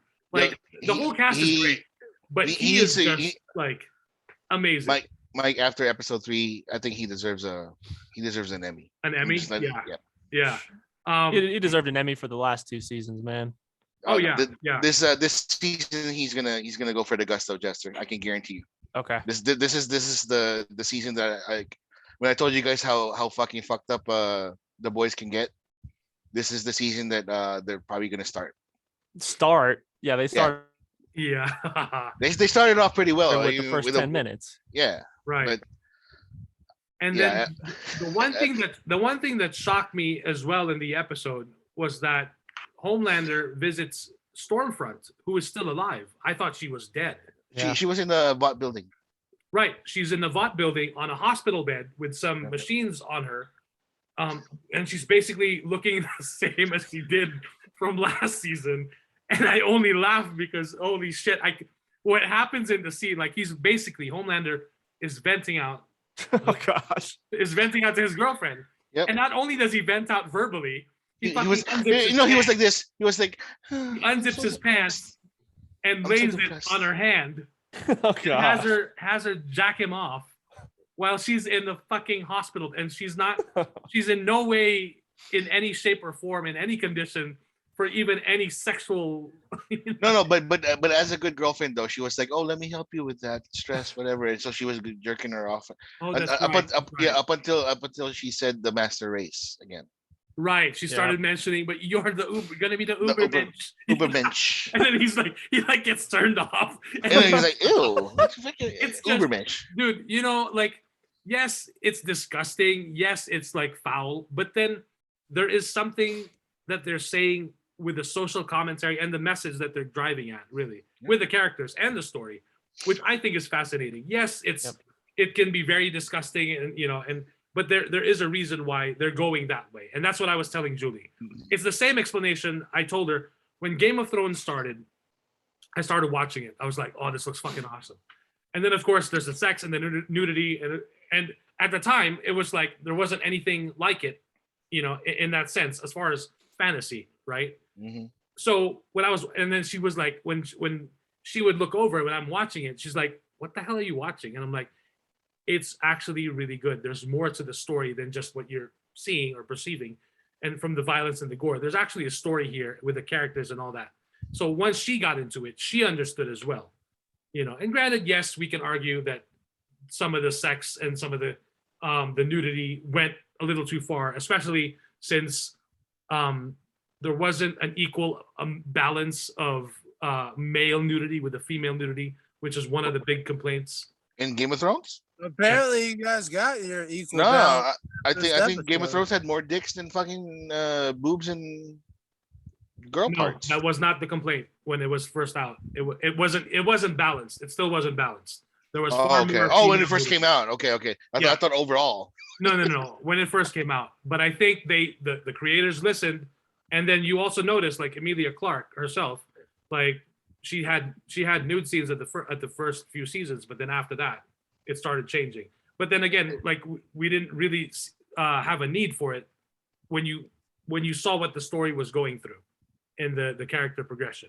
So but I thought that was it. So that's how I explained it. Like there's actually And see, that makes me really want to watch it because you are correct. Like we have these critical balances between dichotomy and storytelling where like Homelander, the second season of of Homelander, what's her name? Stormfront. Stormfront. Yeah. You put him in the same basket of he's a Nazi. He's not. Right. He's a sociopath. Right. He's a psychotic sociopath with powers. And even the show, and this is what makes this show brilliant. The show itself put Stormfront inside that same category that he's a Nazi, he's a white boy Nazi. And look what happened. Right. I They're not on the same level because the story is always being changed. And now I have to see, with Ant-Man jumping into a penis. Now I gotta know. I'll concede to you guys because I haven't seen the new season, so I'm sorry. But that's just what I get out of the last two seasons that I've seen. Oh, go ahead. Sorry. No, you're good. I describe the boys as far as their storytelling goes. I describe it as, or maybe I compare it to, or as a likeness of a well-talented stand-up comedian like Dave Chappelle. Dave Chappelle doesn't leave anybody out. He goes after everybody. And I feel like the boys is the same way. They're telling a story while calling out everybody. Yep. You know what I mean? And there's just nobody's off limits. And telling a story like that, I think, is very difficult and to tell it well. And they're telling it well. And like, again, there's things that I don't like about it big time, like that scene. But it sucks because like it makes me want to stop watching it. But then like later there's a really good story to tell. Yep. Yeah. So hold on. I 100% agree with Jester. Only it's George Carlin.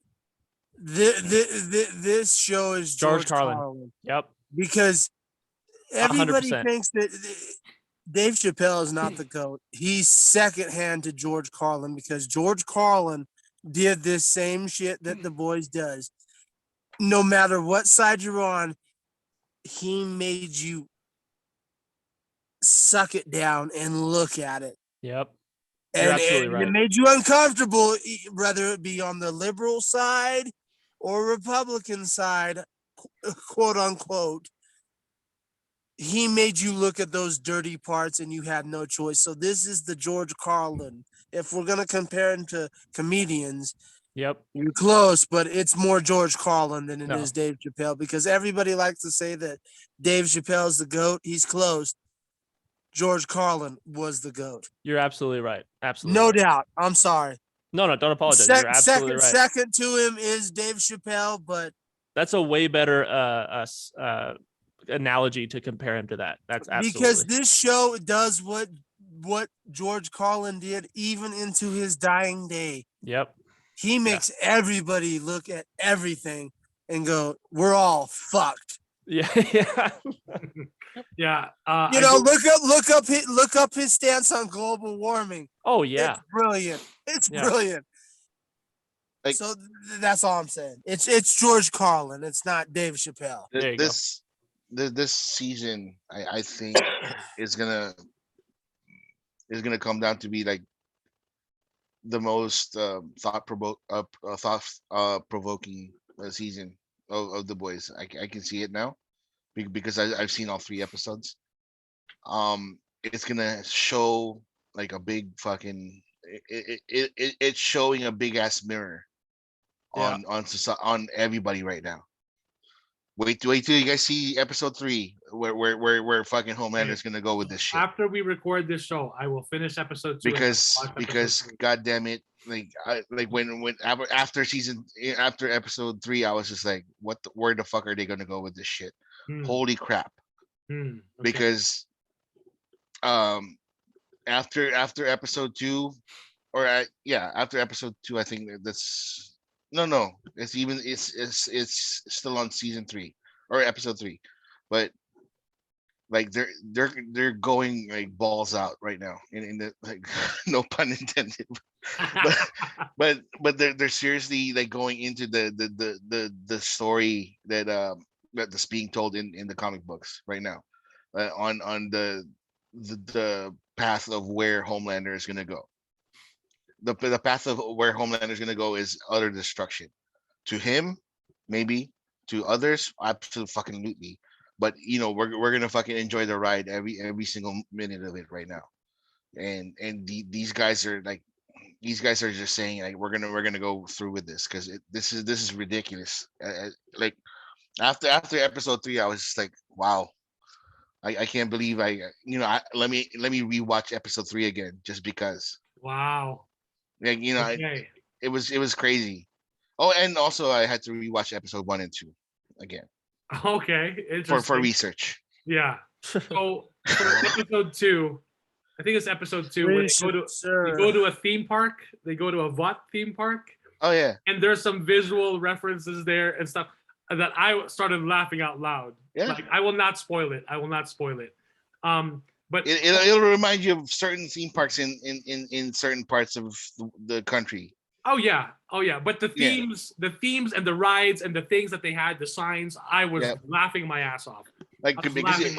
Because only somebody that appreciates those kinds of things, you'll oh man, I think Jester will love it. Like when he sees the episode. Well, what's the theme park episode. I did. I watched that. Oh, you saw that already? Yeah. So. That was fantastic. That scene. I just think it's funny because the boys on Twitter also have a thing that they do where they like to promote their show with 1-star reviews from people. Oh yeah. They posted this one and it says their 1-star review from AJ, and the boys say enjoy, and the review says very political and very anti-male. Plenty of male butts and wieners though. Enjoy. I saw it. That's fucking hilarious. It has 16,000 retweets and 218,000 likes, over 1,800 replies, and then Anthony Starr, Homelander himself, is the first reply, anti-male. Yep. And then he has the laughing out loud emoji, 3 of those, and it's fucking hilarious. And then the boys, and then there's a famous meme of Drake saying like no, and the boys showing tits, no, showing dick, yeah. And that's the thing I'm talking about. They're actually flipping it over because I think we've seen boobs on we've seen tits on the boys before. Yeah, in season 1, yeah. Right. Season 1, season 2, all this stuff, yeah. Now they've gotten full, and then so someone even replied to that meme of the Drake meme. There's a sex scene with boobs in season 3. So there you go. And then someone replied with a picture of a screenshot termite inside the dick. Oh gosh, dude. That's like- I'm really curious to see the behind the scenes of that scene, because I was expecting him to be like actually like there was so much space in there, but I guess he really I don't know. It's fucking hilarious. No, and like we haven't even gone through like the episode. Like he was kicking Frenchie and fucking Kimiko's ass as a little tiny dude. Yeah. Oh, dude, Frenchie had the best line in that made me laugh so No, damn don't hard. get him a dick. Yeah, no, he said He's going in my ass. He's going in my ass. he's like, get him. He's like, get him. He's gonna crawl in my ass. Yeah. Yeah, and Kimiko Yeah, was it was so actually funny. like taking his pants off to like, and it made me think like, I don't think these two have done it yet. No, they have not. They have And yet not. here she is taking off his pants, not to get it on with him, but to actually save him from getting Yeah, and then getting turned in his ass. and then Oh, they caught him in a baggie full of coke, and then he like the butcher was just shaking the shit out of it, like it was like chicken. Yeah, yes, that was fucking hilarious. Prime Video UK, so Amazon Prime Video UK replied, "The Boys goes where no show has been before." In parentheses, inside the urethra to be exact. Yeah, dude. Oh man! And then of course someone made a meme. The kids had their fun already, and they put Superman and Lois, Peacemaker, Loki, and Moon Knight. Now it's real men's turn, and it's the boys. And that's the thing. Like, yes, they can go where Marvel and DC can't. Yep.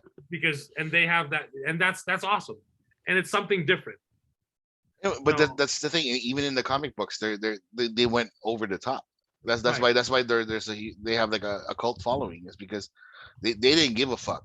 Like the creators, they were just like, nah, man, we're gonna go through with this shit. So Yeah, and then there's someone posted another 1-star review, 1-star review from Paul Newby. Depraved nonsense. Who in their right minds would think this up?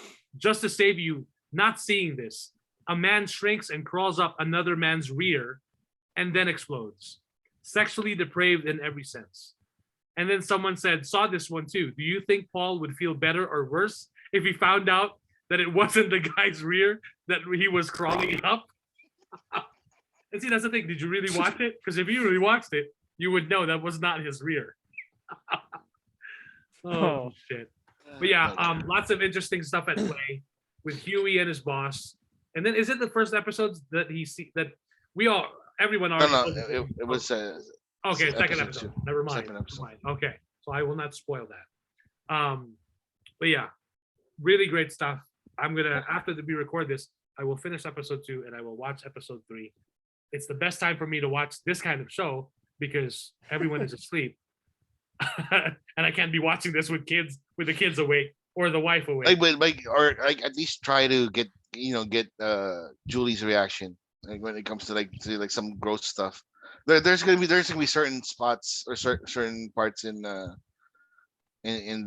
coming episodes that's gonna be like a little shocking for Julie. So That's why I will watch it first. yeah. And I have to have her permission first that I can record her reaction. Yeah. But Because episode, like Homelander's gonna fucking swing for the fences in this season, man. That's awesome. So That's awesome. I have Homelander right here with his red eyes. Yeah, baby. Yeah. So that's awesome. Can't wait for more of the boys.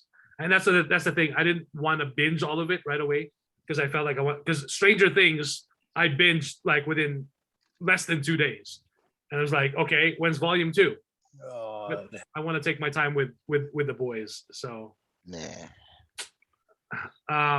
all right, next up, we got some news. So first, on the positive side of the box office, Top Gun 2 and the future of this motherfucking industry. From Variety.com, Top Gun Maverick scores 86 million in massive second weekend. Wow. That's huge because that's only a 32% drop from the first weekend. So that's really impressive. So it's currently at 291 million in North America. So by the third weekend, it's easy to hit 9 million and hit over 300 million. for the third weekend. That is impressive. It to date, it is Tom Cruise's highest grossing film ever at the box office. The one that the recent movie, or the previous film that was Tom Cruise's highest grossing film at the box office was War of the Worlds from 2005 at 243 million. So, and that's of course thanks to positive word of mouth, rapturous reviews, and premium screens, because of course it is on IMAX. And I saw the trailer again. I saw the trailer in front of the Batman in IMAX, and I was like, wow, this is an IMAX movie. So I fortunately didn't get to see it this weekend. Hopefully next weekend, but also next weekend, another big movie, because the summer movie season is now officially kicking in. The movie that comes out next weekend will be Jurassic World Dominion, a little film about dinosaurs, if you haven't heard of, featuring the return of some legacy characters from the original film. So that of course will most likely be the number one when it debuts next weekend. But it's really cool, and the fact that they did film some of the locations that they filmed at was the Fallon Air Base, which wasn't too far from the biggest little city in the world, and Lake Tahoe. So yeah, they had to film it there because that's where the original film was filmed. Really, I didn't know that. In Fallon, like all the flying scenes. Yeah, all that's the other awesome. scenes were in LA, but like all the flying scenes were in Fallon. Right, and I read something online that they rented the jets. They paid about 11 grand an hour to rent these jets, and it's money well spent, because I mean they made millions back over and over.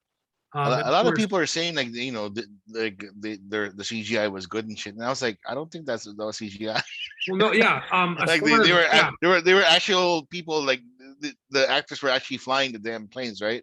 Well, they had people with them, but they were up in the air in the planes. Okay. Yeah, with professional pilots. But yes, because Tom Cruise even said you can't get that the face, the visual, and how the face or the skin moves when they're actually hitting those speeds, the G-force and whatever. You can't duplicate that in CGI. And that's the thing with Tom Cruise. He wanted to film it practical. So that's really cool, and I'm looking forward to it. And the next up is, of course, it's Morbin time. So believe it or not, the power of memes is obviously, I guess, pretty powerful. Because of all the memes from the debut of Morbius, Sony decided to re-release Morbius in movie theaters this weekend. And unfortunately, it didn't bode so well. When I first read this, I thought, well, what are you guys talking about? That's pretty impressive. But then when I saw the breakdown, I was like, oh, okay. And that's why Kuya should have watched it on the big screen. So I'd rather watch it somewhere else. So this is from Screen Thrill, and it says Morbius bombs after return to cinemas. In case you didn't know, Morbius returned to cinemas this weekend as a result of the viral meme campaign that saw the movie trending several times in social media. Well, the results are here, and Morbius only made $85,000 on Friday. And I thought $85,000, that's still pretty good. That's a lot. But then it says that's an average of $82 per theater. Damn good.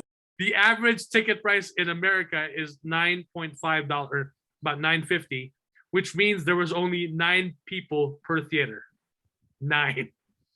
If that. But hey, that's a pretty damn loyal fan base. That's okay. I was there. Were you? Yep. I love it. I saw it. I saw it last night. Like my father-in-law had a thing on the TV, and we saw it as a family. And how many of there were you? There was probably like 6 of us. So if you guys went to the theater and bought tickets, you could have pushed it over to $85,500. No, like it was too hot outside, so we didn't want to go outside. But Oh, I saw the movie and like I had issues with the story and all that stuff, and like and issues with some of the CGI shit. Like I wanted the fight scenes to be more visceral, like what they had in Underworld, or like what they had in some other like slasher, whatever. But like they wanted to make it CGI, so it's like whatever. So they're all like whatever, stupid fast. That's fine. Jared Leto did as best as he could for the script that he had. Um, fucking Doctor Who. God, I forgot his name. Jesus Christ. Matt Smith. Matt Smith was fucking fantastic in that role as the as Lucian or Milo, which whoever you want to call him as. Milo. Yeah, his name is he was either called Milo or Lucian, whichever. Okay. But anyways, the origin story of Morbius, whatever, it's great. Like the story itself, I wasn't a fan of the comic books at all. I wasn't a fan of whatever. I knew who he was because of Spider-Man comics, and where they were going. They did a good job for what they had, and that's. I really wish that they could have. They could have just cut the fucking scenes from with the cops, because the cops weren't necessary at all. For a second, I thought you said with the cocks. No, cops. The police. Al Madrigal and Tyrese, they didn't need to be in the movie at all. Can I just bring up when Tyrese thought that Martin Scorsese actually said masterpiece in cinema.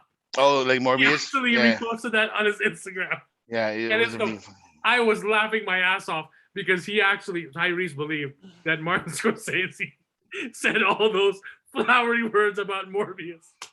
And then before you know it, he deleted it. But of course. No, I tell you what, Morbius is better than Captain Marvel as a movie. Wow. It's Jester just got excited. It's better than I'm running to the theater already. Yeah. Let me see. It's better than it's better than Black Widow. Ooh. Yeah. Yeah. I like my wife enjoyed it a lot because she likes the vampire lore and all that stuff, and she was like, oh, that's kind of cool, like how they used science as the a way to do this and all that stuff, and I'm like, that's kind of cool, and I was like, yeah, and I enjoyed myself. Again, a lot of people are spoiled because of the MCU, because of certain things that they needed more things, more spoon-fed shit. Yeah, because this like Morbius's story is like he created this thing that like can turn him into a man by giving him powers, and it'll cure the disease or the disorder that he had, as well as other people that have the same issue that he has. But the side effect is too much, so he said he didn't want to use it anymore.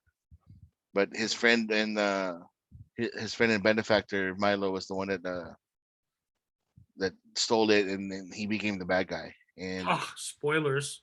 Fuck it, whatever. Nobody's gonna watch it anyways.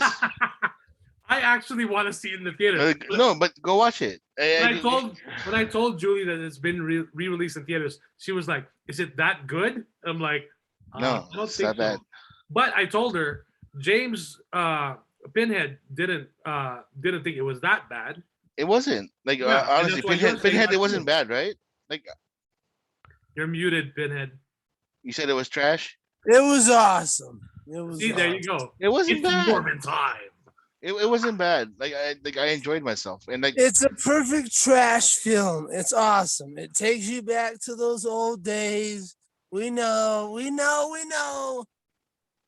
I don't know nothing about Morbius. I know about the old Tales from the Crypt vampire stories that we got off the page that this movie was trying to be inspired by. They didn't do great at it. It wasn't great. But it's a But good try. I loved It was a I great try. loved it. Yeah. It was the kind of trash I like. I'd rather have this trash than the next, Fast Furious 10. That's trash. Or the next Marvel movie. That's trash. Yep. At least this movie tried. They did the best they could, and again, like the ending, it opened up to other, like, potential Okay. things that, like, if they're gonna go that route. Right. So So I did share this with you guys. Jared Leto posted this video yeah. of him reading a Oh, script, and the Morbius too. caption is, "What time is it?" And then he's reading the script, and then the camera gets closer, and then he's trying to hide the script, and then the title of the script is Morbius 2. It's Morbin Time, written by Bartholomew Cubbins. So he's really in on it, and of course, it tickled all the fans. And someone even said on a Facebook post about Morbius being released, if I can find it, someone said, like, you guys got to stop this. You don't know what you're gonna get out of this. We're gonna get Morbius the roller coaster. We're gonna get Morbius cereal. And then I hope so. And then I just replied and I said, I want all of it. Bring it. This is the one time where I will agree with Mike. Bring it. I want Morbius cereal. I want Morbius bed sheets. So the Sasquatch soap. I want it all. To be honest with you, it's the best acting of Jared Leto since Zack Snyder's Justice League. Really? No, this is his best acting gig since he actually got an Oscar with. Oh, you mean the Dallas? Dallas. Yeah. So no, I wasn't gonna go. I wasn't gonna shoot for the moon like that. But I was like, okay, then yeah, it actually makes sense. There's only two. There's only two roles: Dallas Buyers Club and Morbius. That's it. Hey, The fact that he wasn't at least nominated for a Golden Globe. Morbius, right? Crying shame. Fucking industry hacks. I do want to mention the only reason I know Morbius is because of the 90s animated Spider-Man series. Me That's too. where I was first, and his voice was like, Felicia, I love you. Me Felicia. too. Yeah, he sounds like a fucking like Guido, right? Hey, what's I call it? Hey, how you doing? Felicia. My name is Morbius. Oh shit, that reminds me. And then that's what I was expecting. It's me, Morbius. But nope. Nope. It was like Jared, my boy, Jared didn't go that way. He did better. So let's not forget his masterclass role and acting class. You want to learn from the master? You gotta fucking watch House of Gucci. yeah. Since we're on a subject here of Jared Leto, I'm gonna go take a Jared Leto. So don't wait up for me. I'll be back in a little bit. Let's take a Hey, you're already gone. All right. So from Morbius to Madame Web, another. Oh God, I'm out. Hey, forget what what you think the story will be. I'm all in for the cast. A new cast member has joined, so we have Isabella Merced, who has joined the cast of Madame Web. What the fuck is that? So let's see. I'm trying. I don't want to get her roles incorrect. I know. So she was the little girl with my boy Marky Mark in Transformers. Ugh. But she's grown up now. Ugh. I mean, I'm gone. I don't want to do this. I'm not doing this. I'm not doing this. I mean, how grown are you talking about? Like, okay, so she was Dora. oh, that girl. Dora. Oh, I guess she was in Sicario, Day of the Soldado, which I have not seen. I need to see that one. No, just watch Sicario. Oh, that one I've seen. No, just watch that. Freaking brilliant. Just watch that. So yeah, she was in Transformers: The Last Night, Instant Family with Marky Mark, which actually is a good family film, and then Dora and the Lost City of Gold.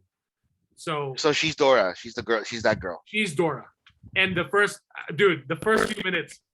few minutes, she does this thing where she's talking to you, the audience. She breaks the fourth wall. Julie and I started fucking laughing because like the rest of her family was like, "Who are you talking to? Who are you looking at?" Will you do something for me? Yeah. So she joins the cast of Dakota Johnson and Sydney Sweeney. If you've seen Euphoria, well, there you go. Which reminds me, tonight was the MTV Movie Awards. I have not really cared for the MTV Movie Awards in a long time, but when I looked at the nominees, I actually got excited for the nominees because from a lot of stuff that I've actually seen, which I'm surprised because of sometimes they'll take like, they'll nominate someone which is like off. But anyway, I'm gonna watch the highlights after we record.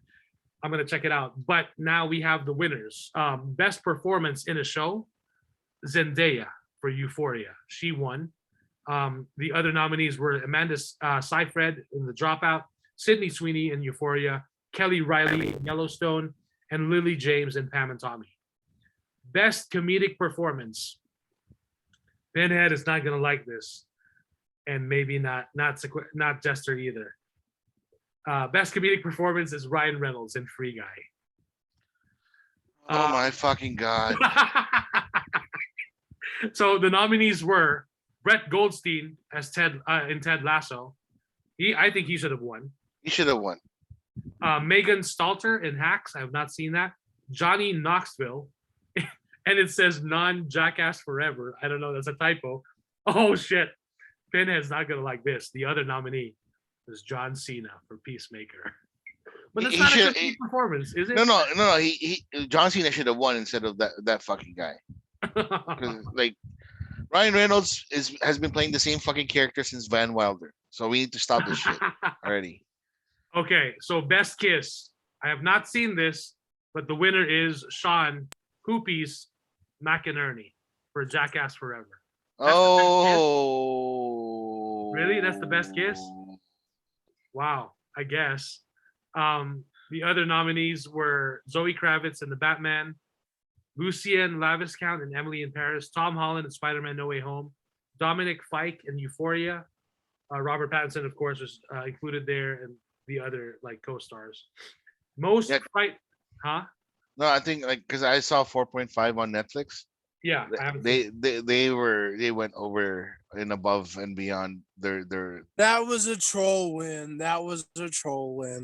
I think either he kissed like some sort of animal or some sort of whatever. I don't know. God. Okay, I need to check it out. Most because Poopies is nuts. That guy is nuts. Okay, most frightened performance. The winner is Jenna Ortega for Scream. Does that deserve Pinhead? Most frightened performance. Well, who were the nominees? Okay, nominees were Millicent Simmons for A Quiet Place 2, Sadie Sink for Fear Street 1978, Mia Goth for X, and Kyle Richards for Halloween Kills.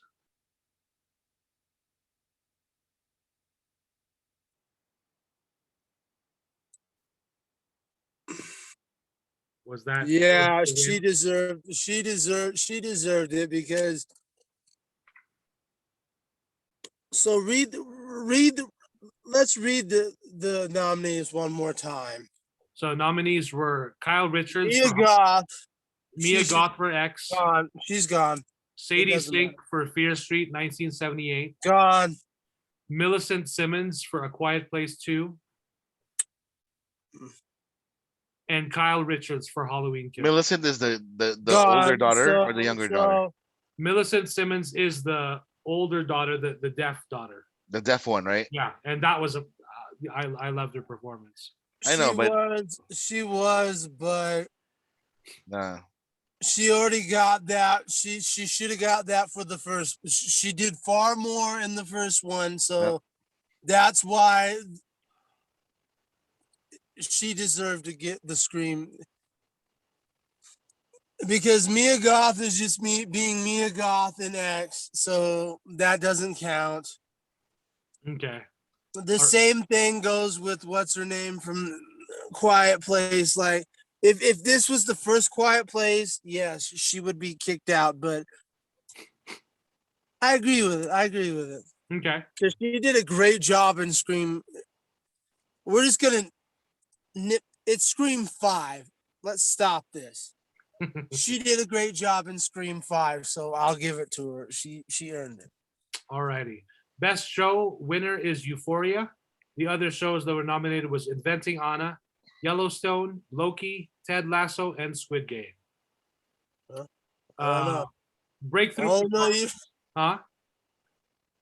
I only know Euphoria, so okay.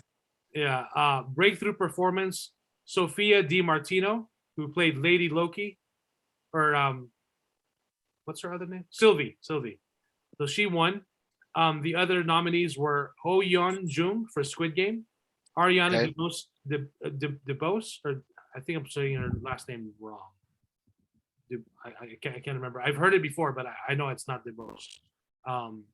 For West Side Story, Alana Haim for Licorice Pizza, and Hannah Ainbinder for Hacks. Best Hero.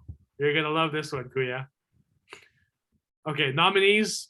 Well, I should do the nominees first. Best Hero: Simu Liu as Shang-Chi, Daniel Craig, No Time to Die, Tom Holland, Spider-Man: No Way Home, Oscar Isaac, Moon Knight.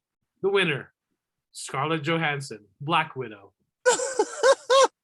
She's also the only female in the Best Hero, which I think, I'm trying to think, but I think there could have been at least another female hero. I mean, but yeah, she won. MTV Generation Award winner, Jennifer Lopez. Why? Best fight scene, really? Oh, I guess. Okay, whatever. Who? So the nominees for best fight scene: Simu Liu for Shang-Chi, Aaron Reed for Free Guy, Scarlett Johansson for Black Widow, Tom Holland, Tobey Maguire, Andrew Garfield for Spider-Man: No Way Home. No. Ryan Reynolds, of course. The winner for best fight scene, Tom Holland, Sydney Sweeney, and Alexa Demi for Euphoria. Which I guess, but yeah, that's a fight. That's a fight. I mean, I loved it, but I mean, when you're comparing it to the 3 Spider-Men, I mean, are we really doing this? It wasn't a fight. Yeah, it was a lover's spat. Stop this. Oh God, this one. Stop this. This one annoys me. Best villain.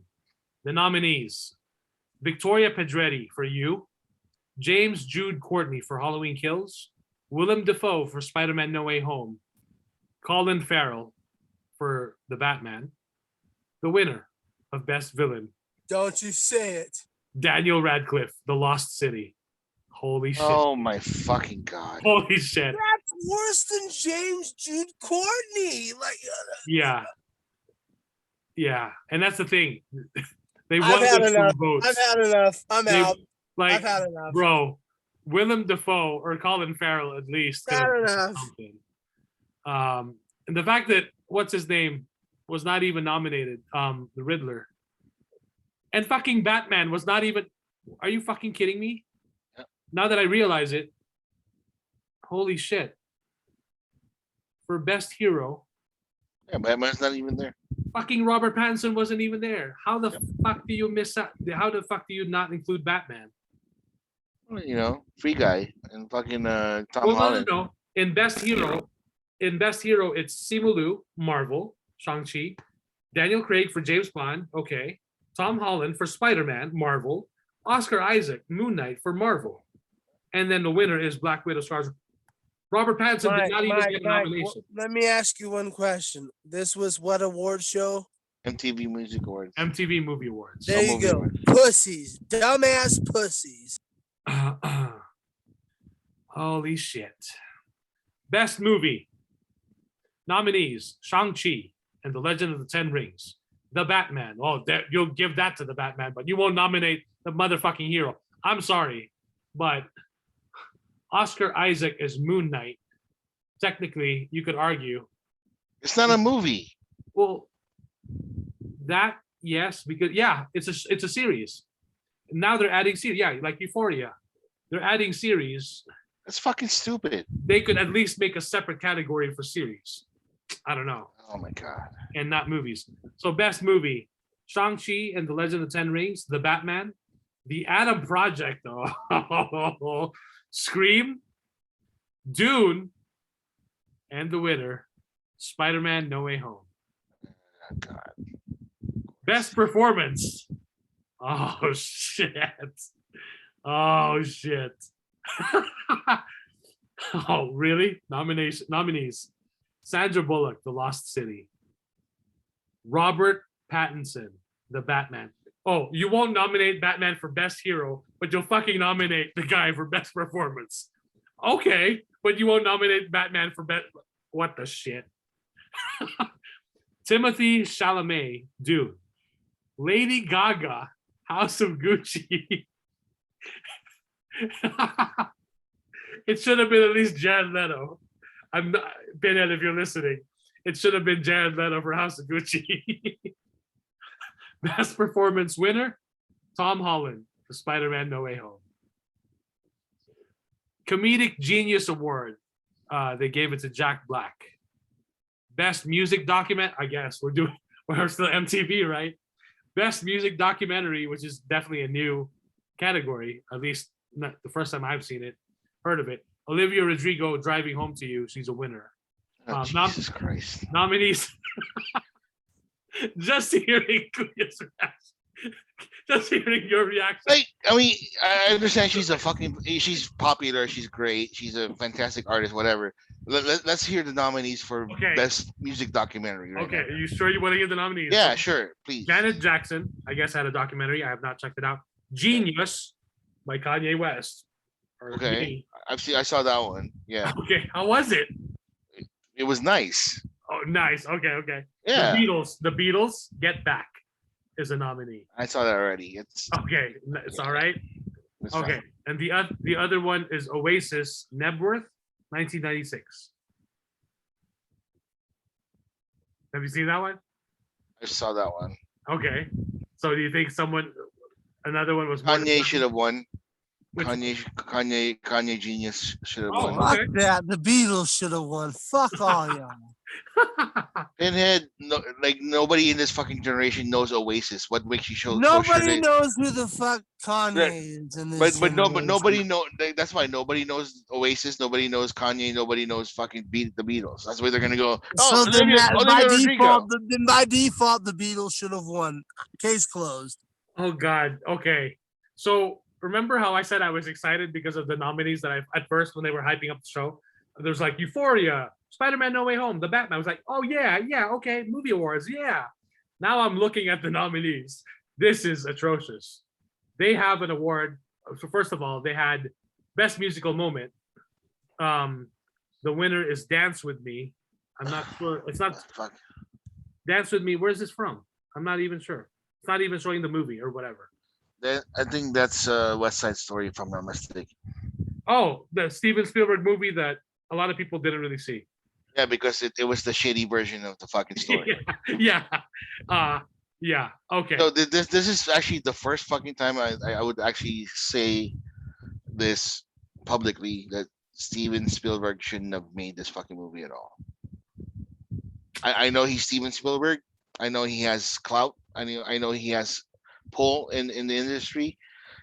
Musicals are not his strong suit. Mm-hmm. Let's just leave it to other people that have musical backgrounds and musical directing backgrounds. Right. So I think this is the last year of the MTV Movie Awards. This is fucking dead. They should just change this name next year. It should not be called the Movie Awards, because there is an award for best host. There's a category for best host. Kelly Clarkson, Kelly Clarkson Show. What the fuck? What the fuck? Bro. Breakthrough social star. I love her. Really? I love her. Bella Porch? She's Filipino. Yeah, Bella Porch won it. I love her. That's awesome. She's hot. It's okay. And she's hot too. Yeah. And she's Filipino. That's great. Okay, breakthrough social star. Best new unscripted series. Holy shit, dude. This is the movie awards. You should not call this the movie awards anymore because of all these other categories. Best new unscripted series. The nominees: Queen of the Universe, Heart to Heart, never heard of it. Teen Mom Family Reunion, haven't seen it. The Real Housewives Ultimate Girls Trip. Oh my fucking god. The fucking winner, The D'Amelio Show. Oh, that's the family in TikTok family. the TikTok family. Charlie Yeah. D'Amelio is the biggest TikTok, Girl, right? So their show won best new unscripted series. Like What they're even lying through their teeth right now with them saying fucking like unscripted because their shit is scripted all the time. Let's see. Okay, best competition series: Dancing with the Stars, Masked Singer, The Challenge, American Idol, the winner, RuPaul's Drag Race. Great, cool, but why is this in the MTV Movie Awards? This is far gone from the MTV. They should not call it that because it's basically all. It should be called the MTV Media Awards. Yeah. It's basically rounding out all media. Best docu-reality show: Selling Sunset. Best team, Loki. Tom Hiddleston, Owen Wilson, Sophia DiMartino. Okay, I can see that. Everyone enjoyed their team up. But winning over the Spider Bros, I don't know about that. I think the Spider Boys should have gotten it. Fucking, I second that. fucking Channing Tatum, Sandra Bullock, and Walker Scobell Channing Tatum and Sandra Bullock for The Lost City. It should have been also Brad Pitt, but whatever. They have best reality performance. Really?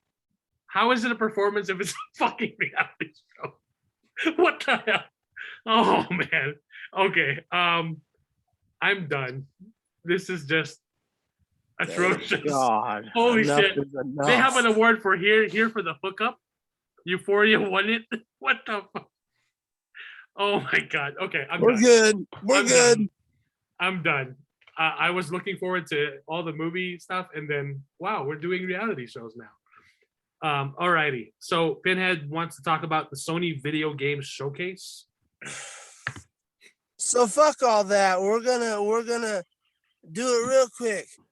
You guys only care about Final Fantasy. Final Fantasy's coming out sometime soon. There you go. And then we got the only other game that matters. Dan, I miss you, bro. I'm sure you're listening out here. Next year. Oh, we're getting it. I cried. I begged. I hoped. I pleaded. Stop. Don't do this. But you guys did it anyway. We are going to get Resident Evil 4, the remake. Sometime next year. Who cares? That's all that matters. Let's be nice. Let's give you the date.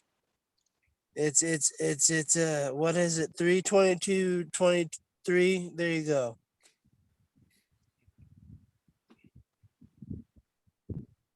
March. There you go.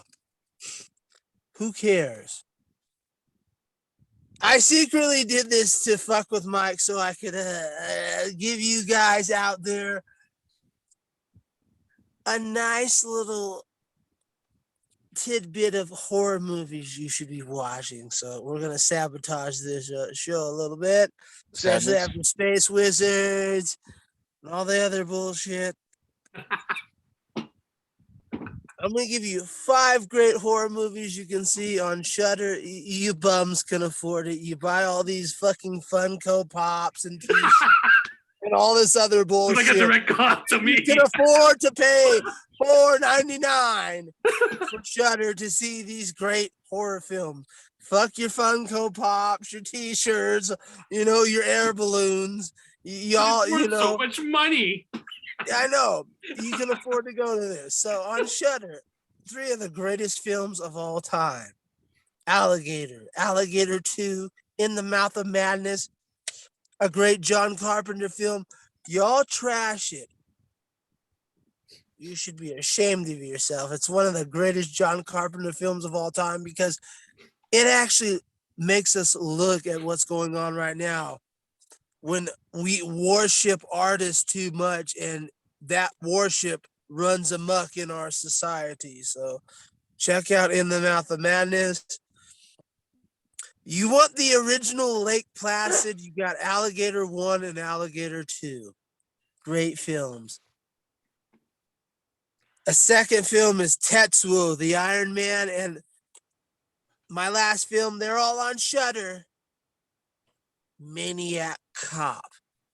For you black folk out there, woo, you're going to love that one. So, a white cop run amok, killing people. But you'll like this because it's a white cop run amok who was trying to do the best.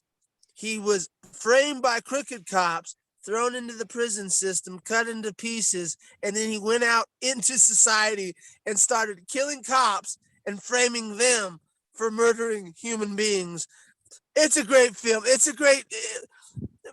Maniac Cop 1's great. Maniac Cop 2's the best. Maniac Cop 3, that's what it is. I would say it's a perfect sequel, but there you go. Go to Shudder. Greatest lineup of horror films ever made. I promise you. If not, I'll give you the money back. Not. But go check it out, Sorry, Mike, I had to do it. No, you're good. You're good. Horror needed its place. Fuck the rest of the state of play. Resident Evil's killing it. Who the fuck cares? Watch horror. Watch more horror. You'll feel better about yourself. No, that's awesome. If you're a chronic masturbator, you'll still feel better about yourself. Just for Joe Bob Briggs alone, that's why you should be on Shudder. So there you go. I wouldn't expect anything less. That was awesome. But hearing Kuya's reaction to the nominees and just saying Jesus Christ, fucking hilarious. Well, I'll give my nominees next week because I gotta tell you guys, we've had all the fun, but I am winding my time down here on Filmmaker Mike and the Boys. I have to. We're it's not a knock to you guys, but we're getting close to the end. So, well, without just a heads up, because we haven't gotten the chance to talk about this in person or privately, but I wanted to let you know, like, you guys know, like, we do the show whenever whoever's available, whenever. If we do it, great. If we can't do it, that's fine. We'll try for next week. So that's why I'm talking about it on here. It's not goodbye or kiss my ass or suck my dick. It's just here pretty soon. I mean, Pinhead, like, I love you like a bro, but I ain't gonna do that shit. So. Well, we need to work on our relationship. Maybe you will someday. Maybe I'll give you a reach around. Who knows? Once I'm out in a couple of months, you might be changing your tune. Hey, anyway, maybe I'll give you a reach around, but who knows? These lips are for my wife only. Maybe you and your wife will have a threesome, a dirty threesome. No. We never know. It's not about you though, Kuya. I know you like that, but it's not about you. What I'm saying is this isn't goodbye. It's just over the next couple of weeks, there will be me phasing out of the episodes because it has to be done because I will be moving out of state. And when I move out of state, that's my main priority.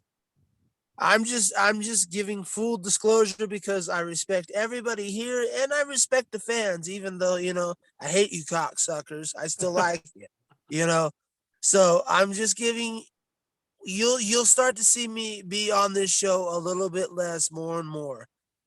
It doesn't mean it's goodbye. It's just farewell for now. So. Yeah, and like I said, even the moving out of state, when that happens, we can always schedule something. We'll work something out where we can have you. We'll get there. Yeah, we don't have to, you don't have to be on every episode, but whenever you can, we can work something out where we can have you join us. How did Brooks and Dunn once say, we'll burn on that bridge when we get there. Ding, ding, ding, ding, ding. There you go. So I did want to share real quick. I don't watch a lot of anime. But last night I finally checked it out because I have the Funko Pops and they look cool. So I was like, you know what? I gotta check this out because everyone's been talking about it. Wait, time out. Mike is What? watching anime now? What the fuck? Well, I've watched anime before. Voltage Sure. 5, Gundam Wing, Uh, back in the Philippines. But okay. but Star Wars has taken so much of my life, and now there's like, oh my god, all this Star Wars. But anyway, on Netflix, I just started playing it because I wanted to watch the original Top Gun, but of course Netflix removed it because they had it there for the month of May. Yeah. Yeah, they added it for May, but then that Yeah, was it. but the sequel is only out right now. It's still out. It's only in its second weekend in theaters in June. But let's take out that popular movie that everyone might want to check out on our. But we just lost 200,000 subscribers. But yeah, let's remove that other movie that maybe people might search for when the buzz is going all around. Anyway, I checked out Demon Slayer on Netflix. Oh wow. Why? Okay, go. Well, no, I was very impressed.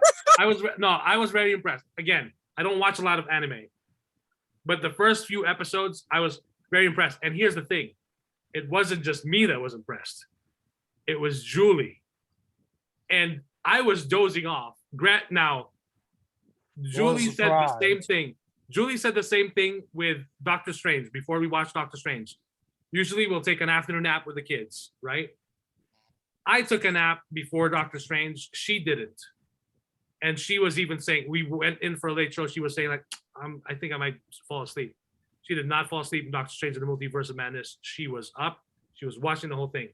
Demon Slayer, I started watching it. I took a nap. I took like a 2-hour nap because I was up early, like at fucking 7 in the morning because I had to get a haircut at 8. So I wanted my haircut at 8. So I got up early. Anyway, I took like a 2-hour nap later in the day. She did not take a nap. I started dozing off after like the 3rd episode of Demon Slayer. She kept going because she got sucked into the story. And from what I saw from the 3 episodes, I was impressed. It was hilarious. It was pretty dramatic. And the story was like very emotional. And the only reason why we know of Demon Slayer so much, aside from the Funko Pops that were selling out initially at Hot Topic and Box Lunch, our nephew he's only like, he's 9 or he's 10. I think he's 10. He's into Demon Slayer. And I was like, when I looked at it's TV 14, but he's like, his parents are letting him watch it. So we were like watching it and we're like, holy shit, this is actually really good. So for someone who doesn't really watch a lot of anime, it sucked me right in. And when it sucks Julie in more than it does me, I'm like, that's pretty impressive. But then again, like we were watching it with the original. We were reading the subtitles and watching it with the Japanese dub. And she tried the English dub and she's like, it's not the same. And I'm like, yeah. And I want to now rewatch. I've been watching Star Wars Visions again because they're Star Wars anime too. And I now want to rewatch the Star Wars Visions with the Japanese dub cast. And that's what you're supposed to be doing. Right.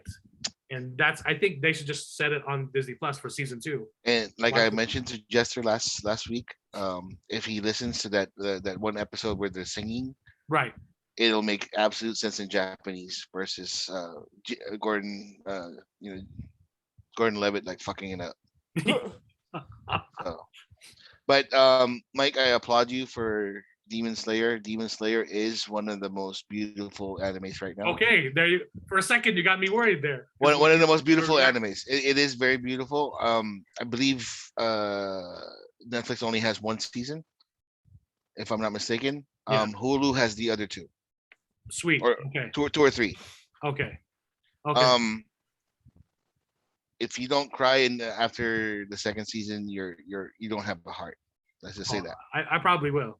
So like this is kind of like the trend of with when it comes to action anime right now. They put in a little bit of comedy, they put a little bit of action, they put a little heart into it. Right. But the way that this company is doing it is like they're making their product beautiful.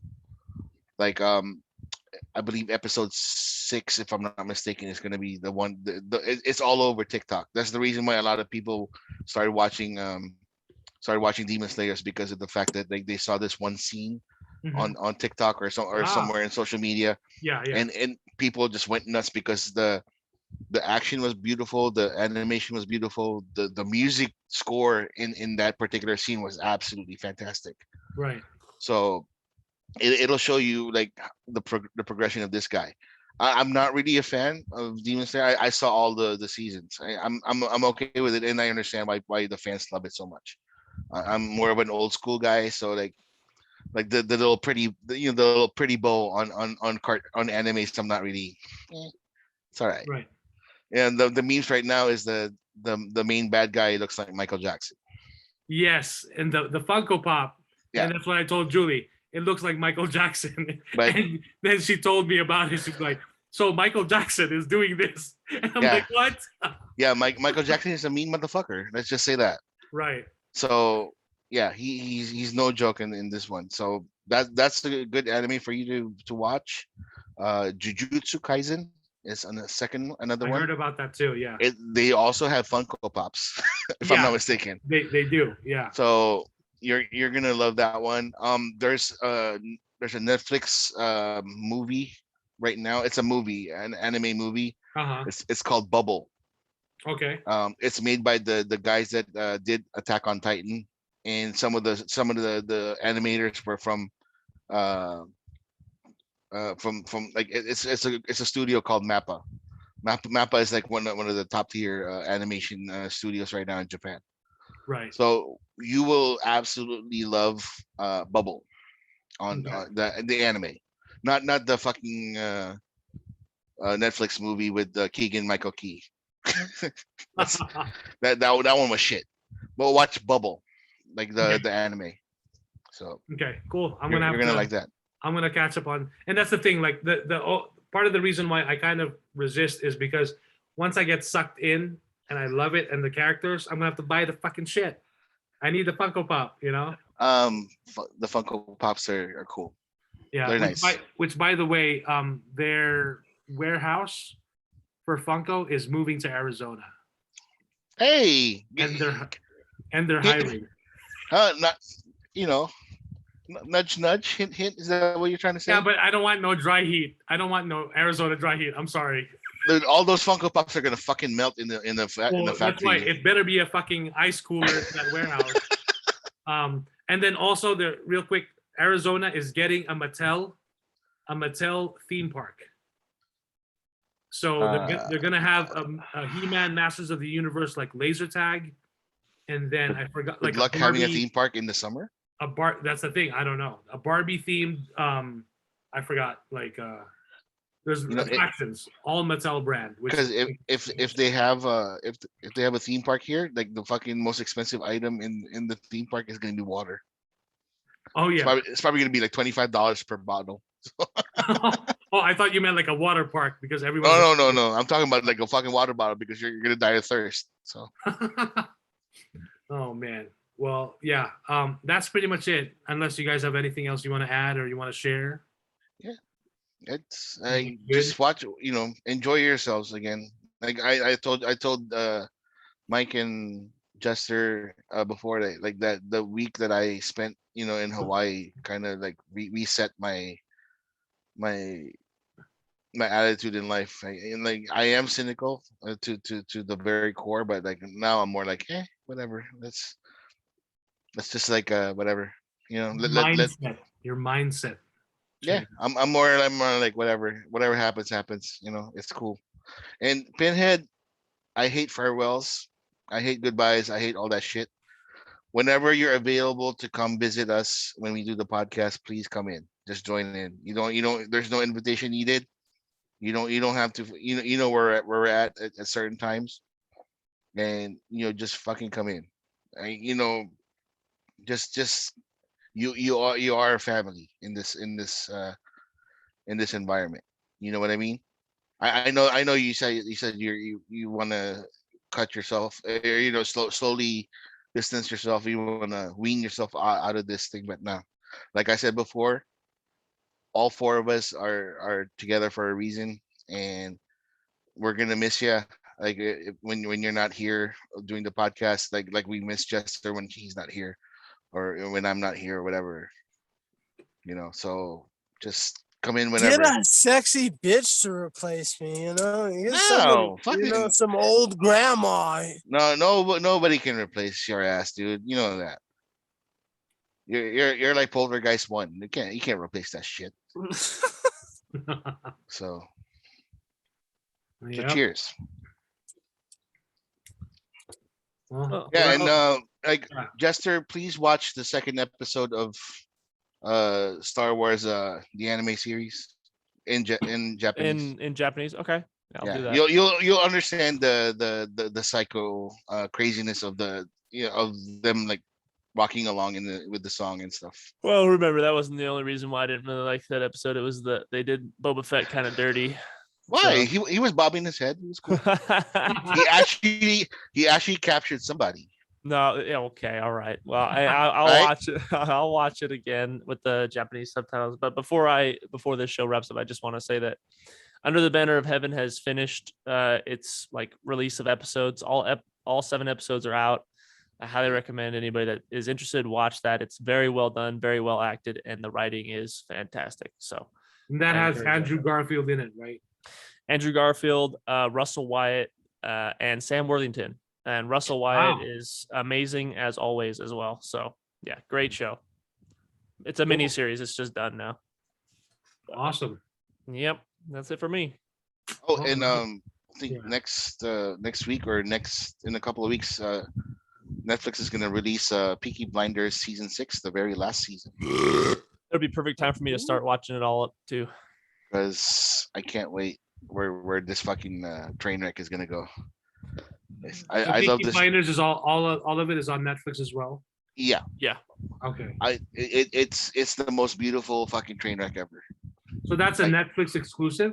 No, it's BBC.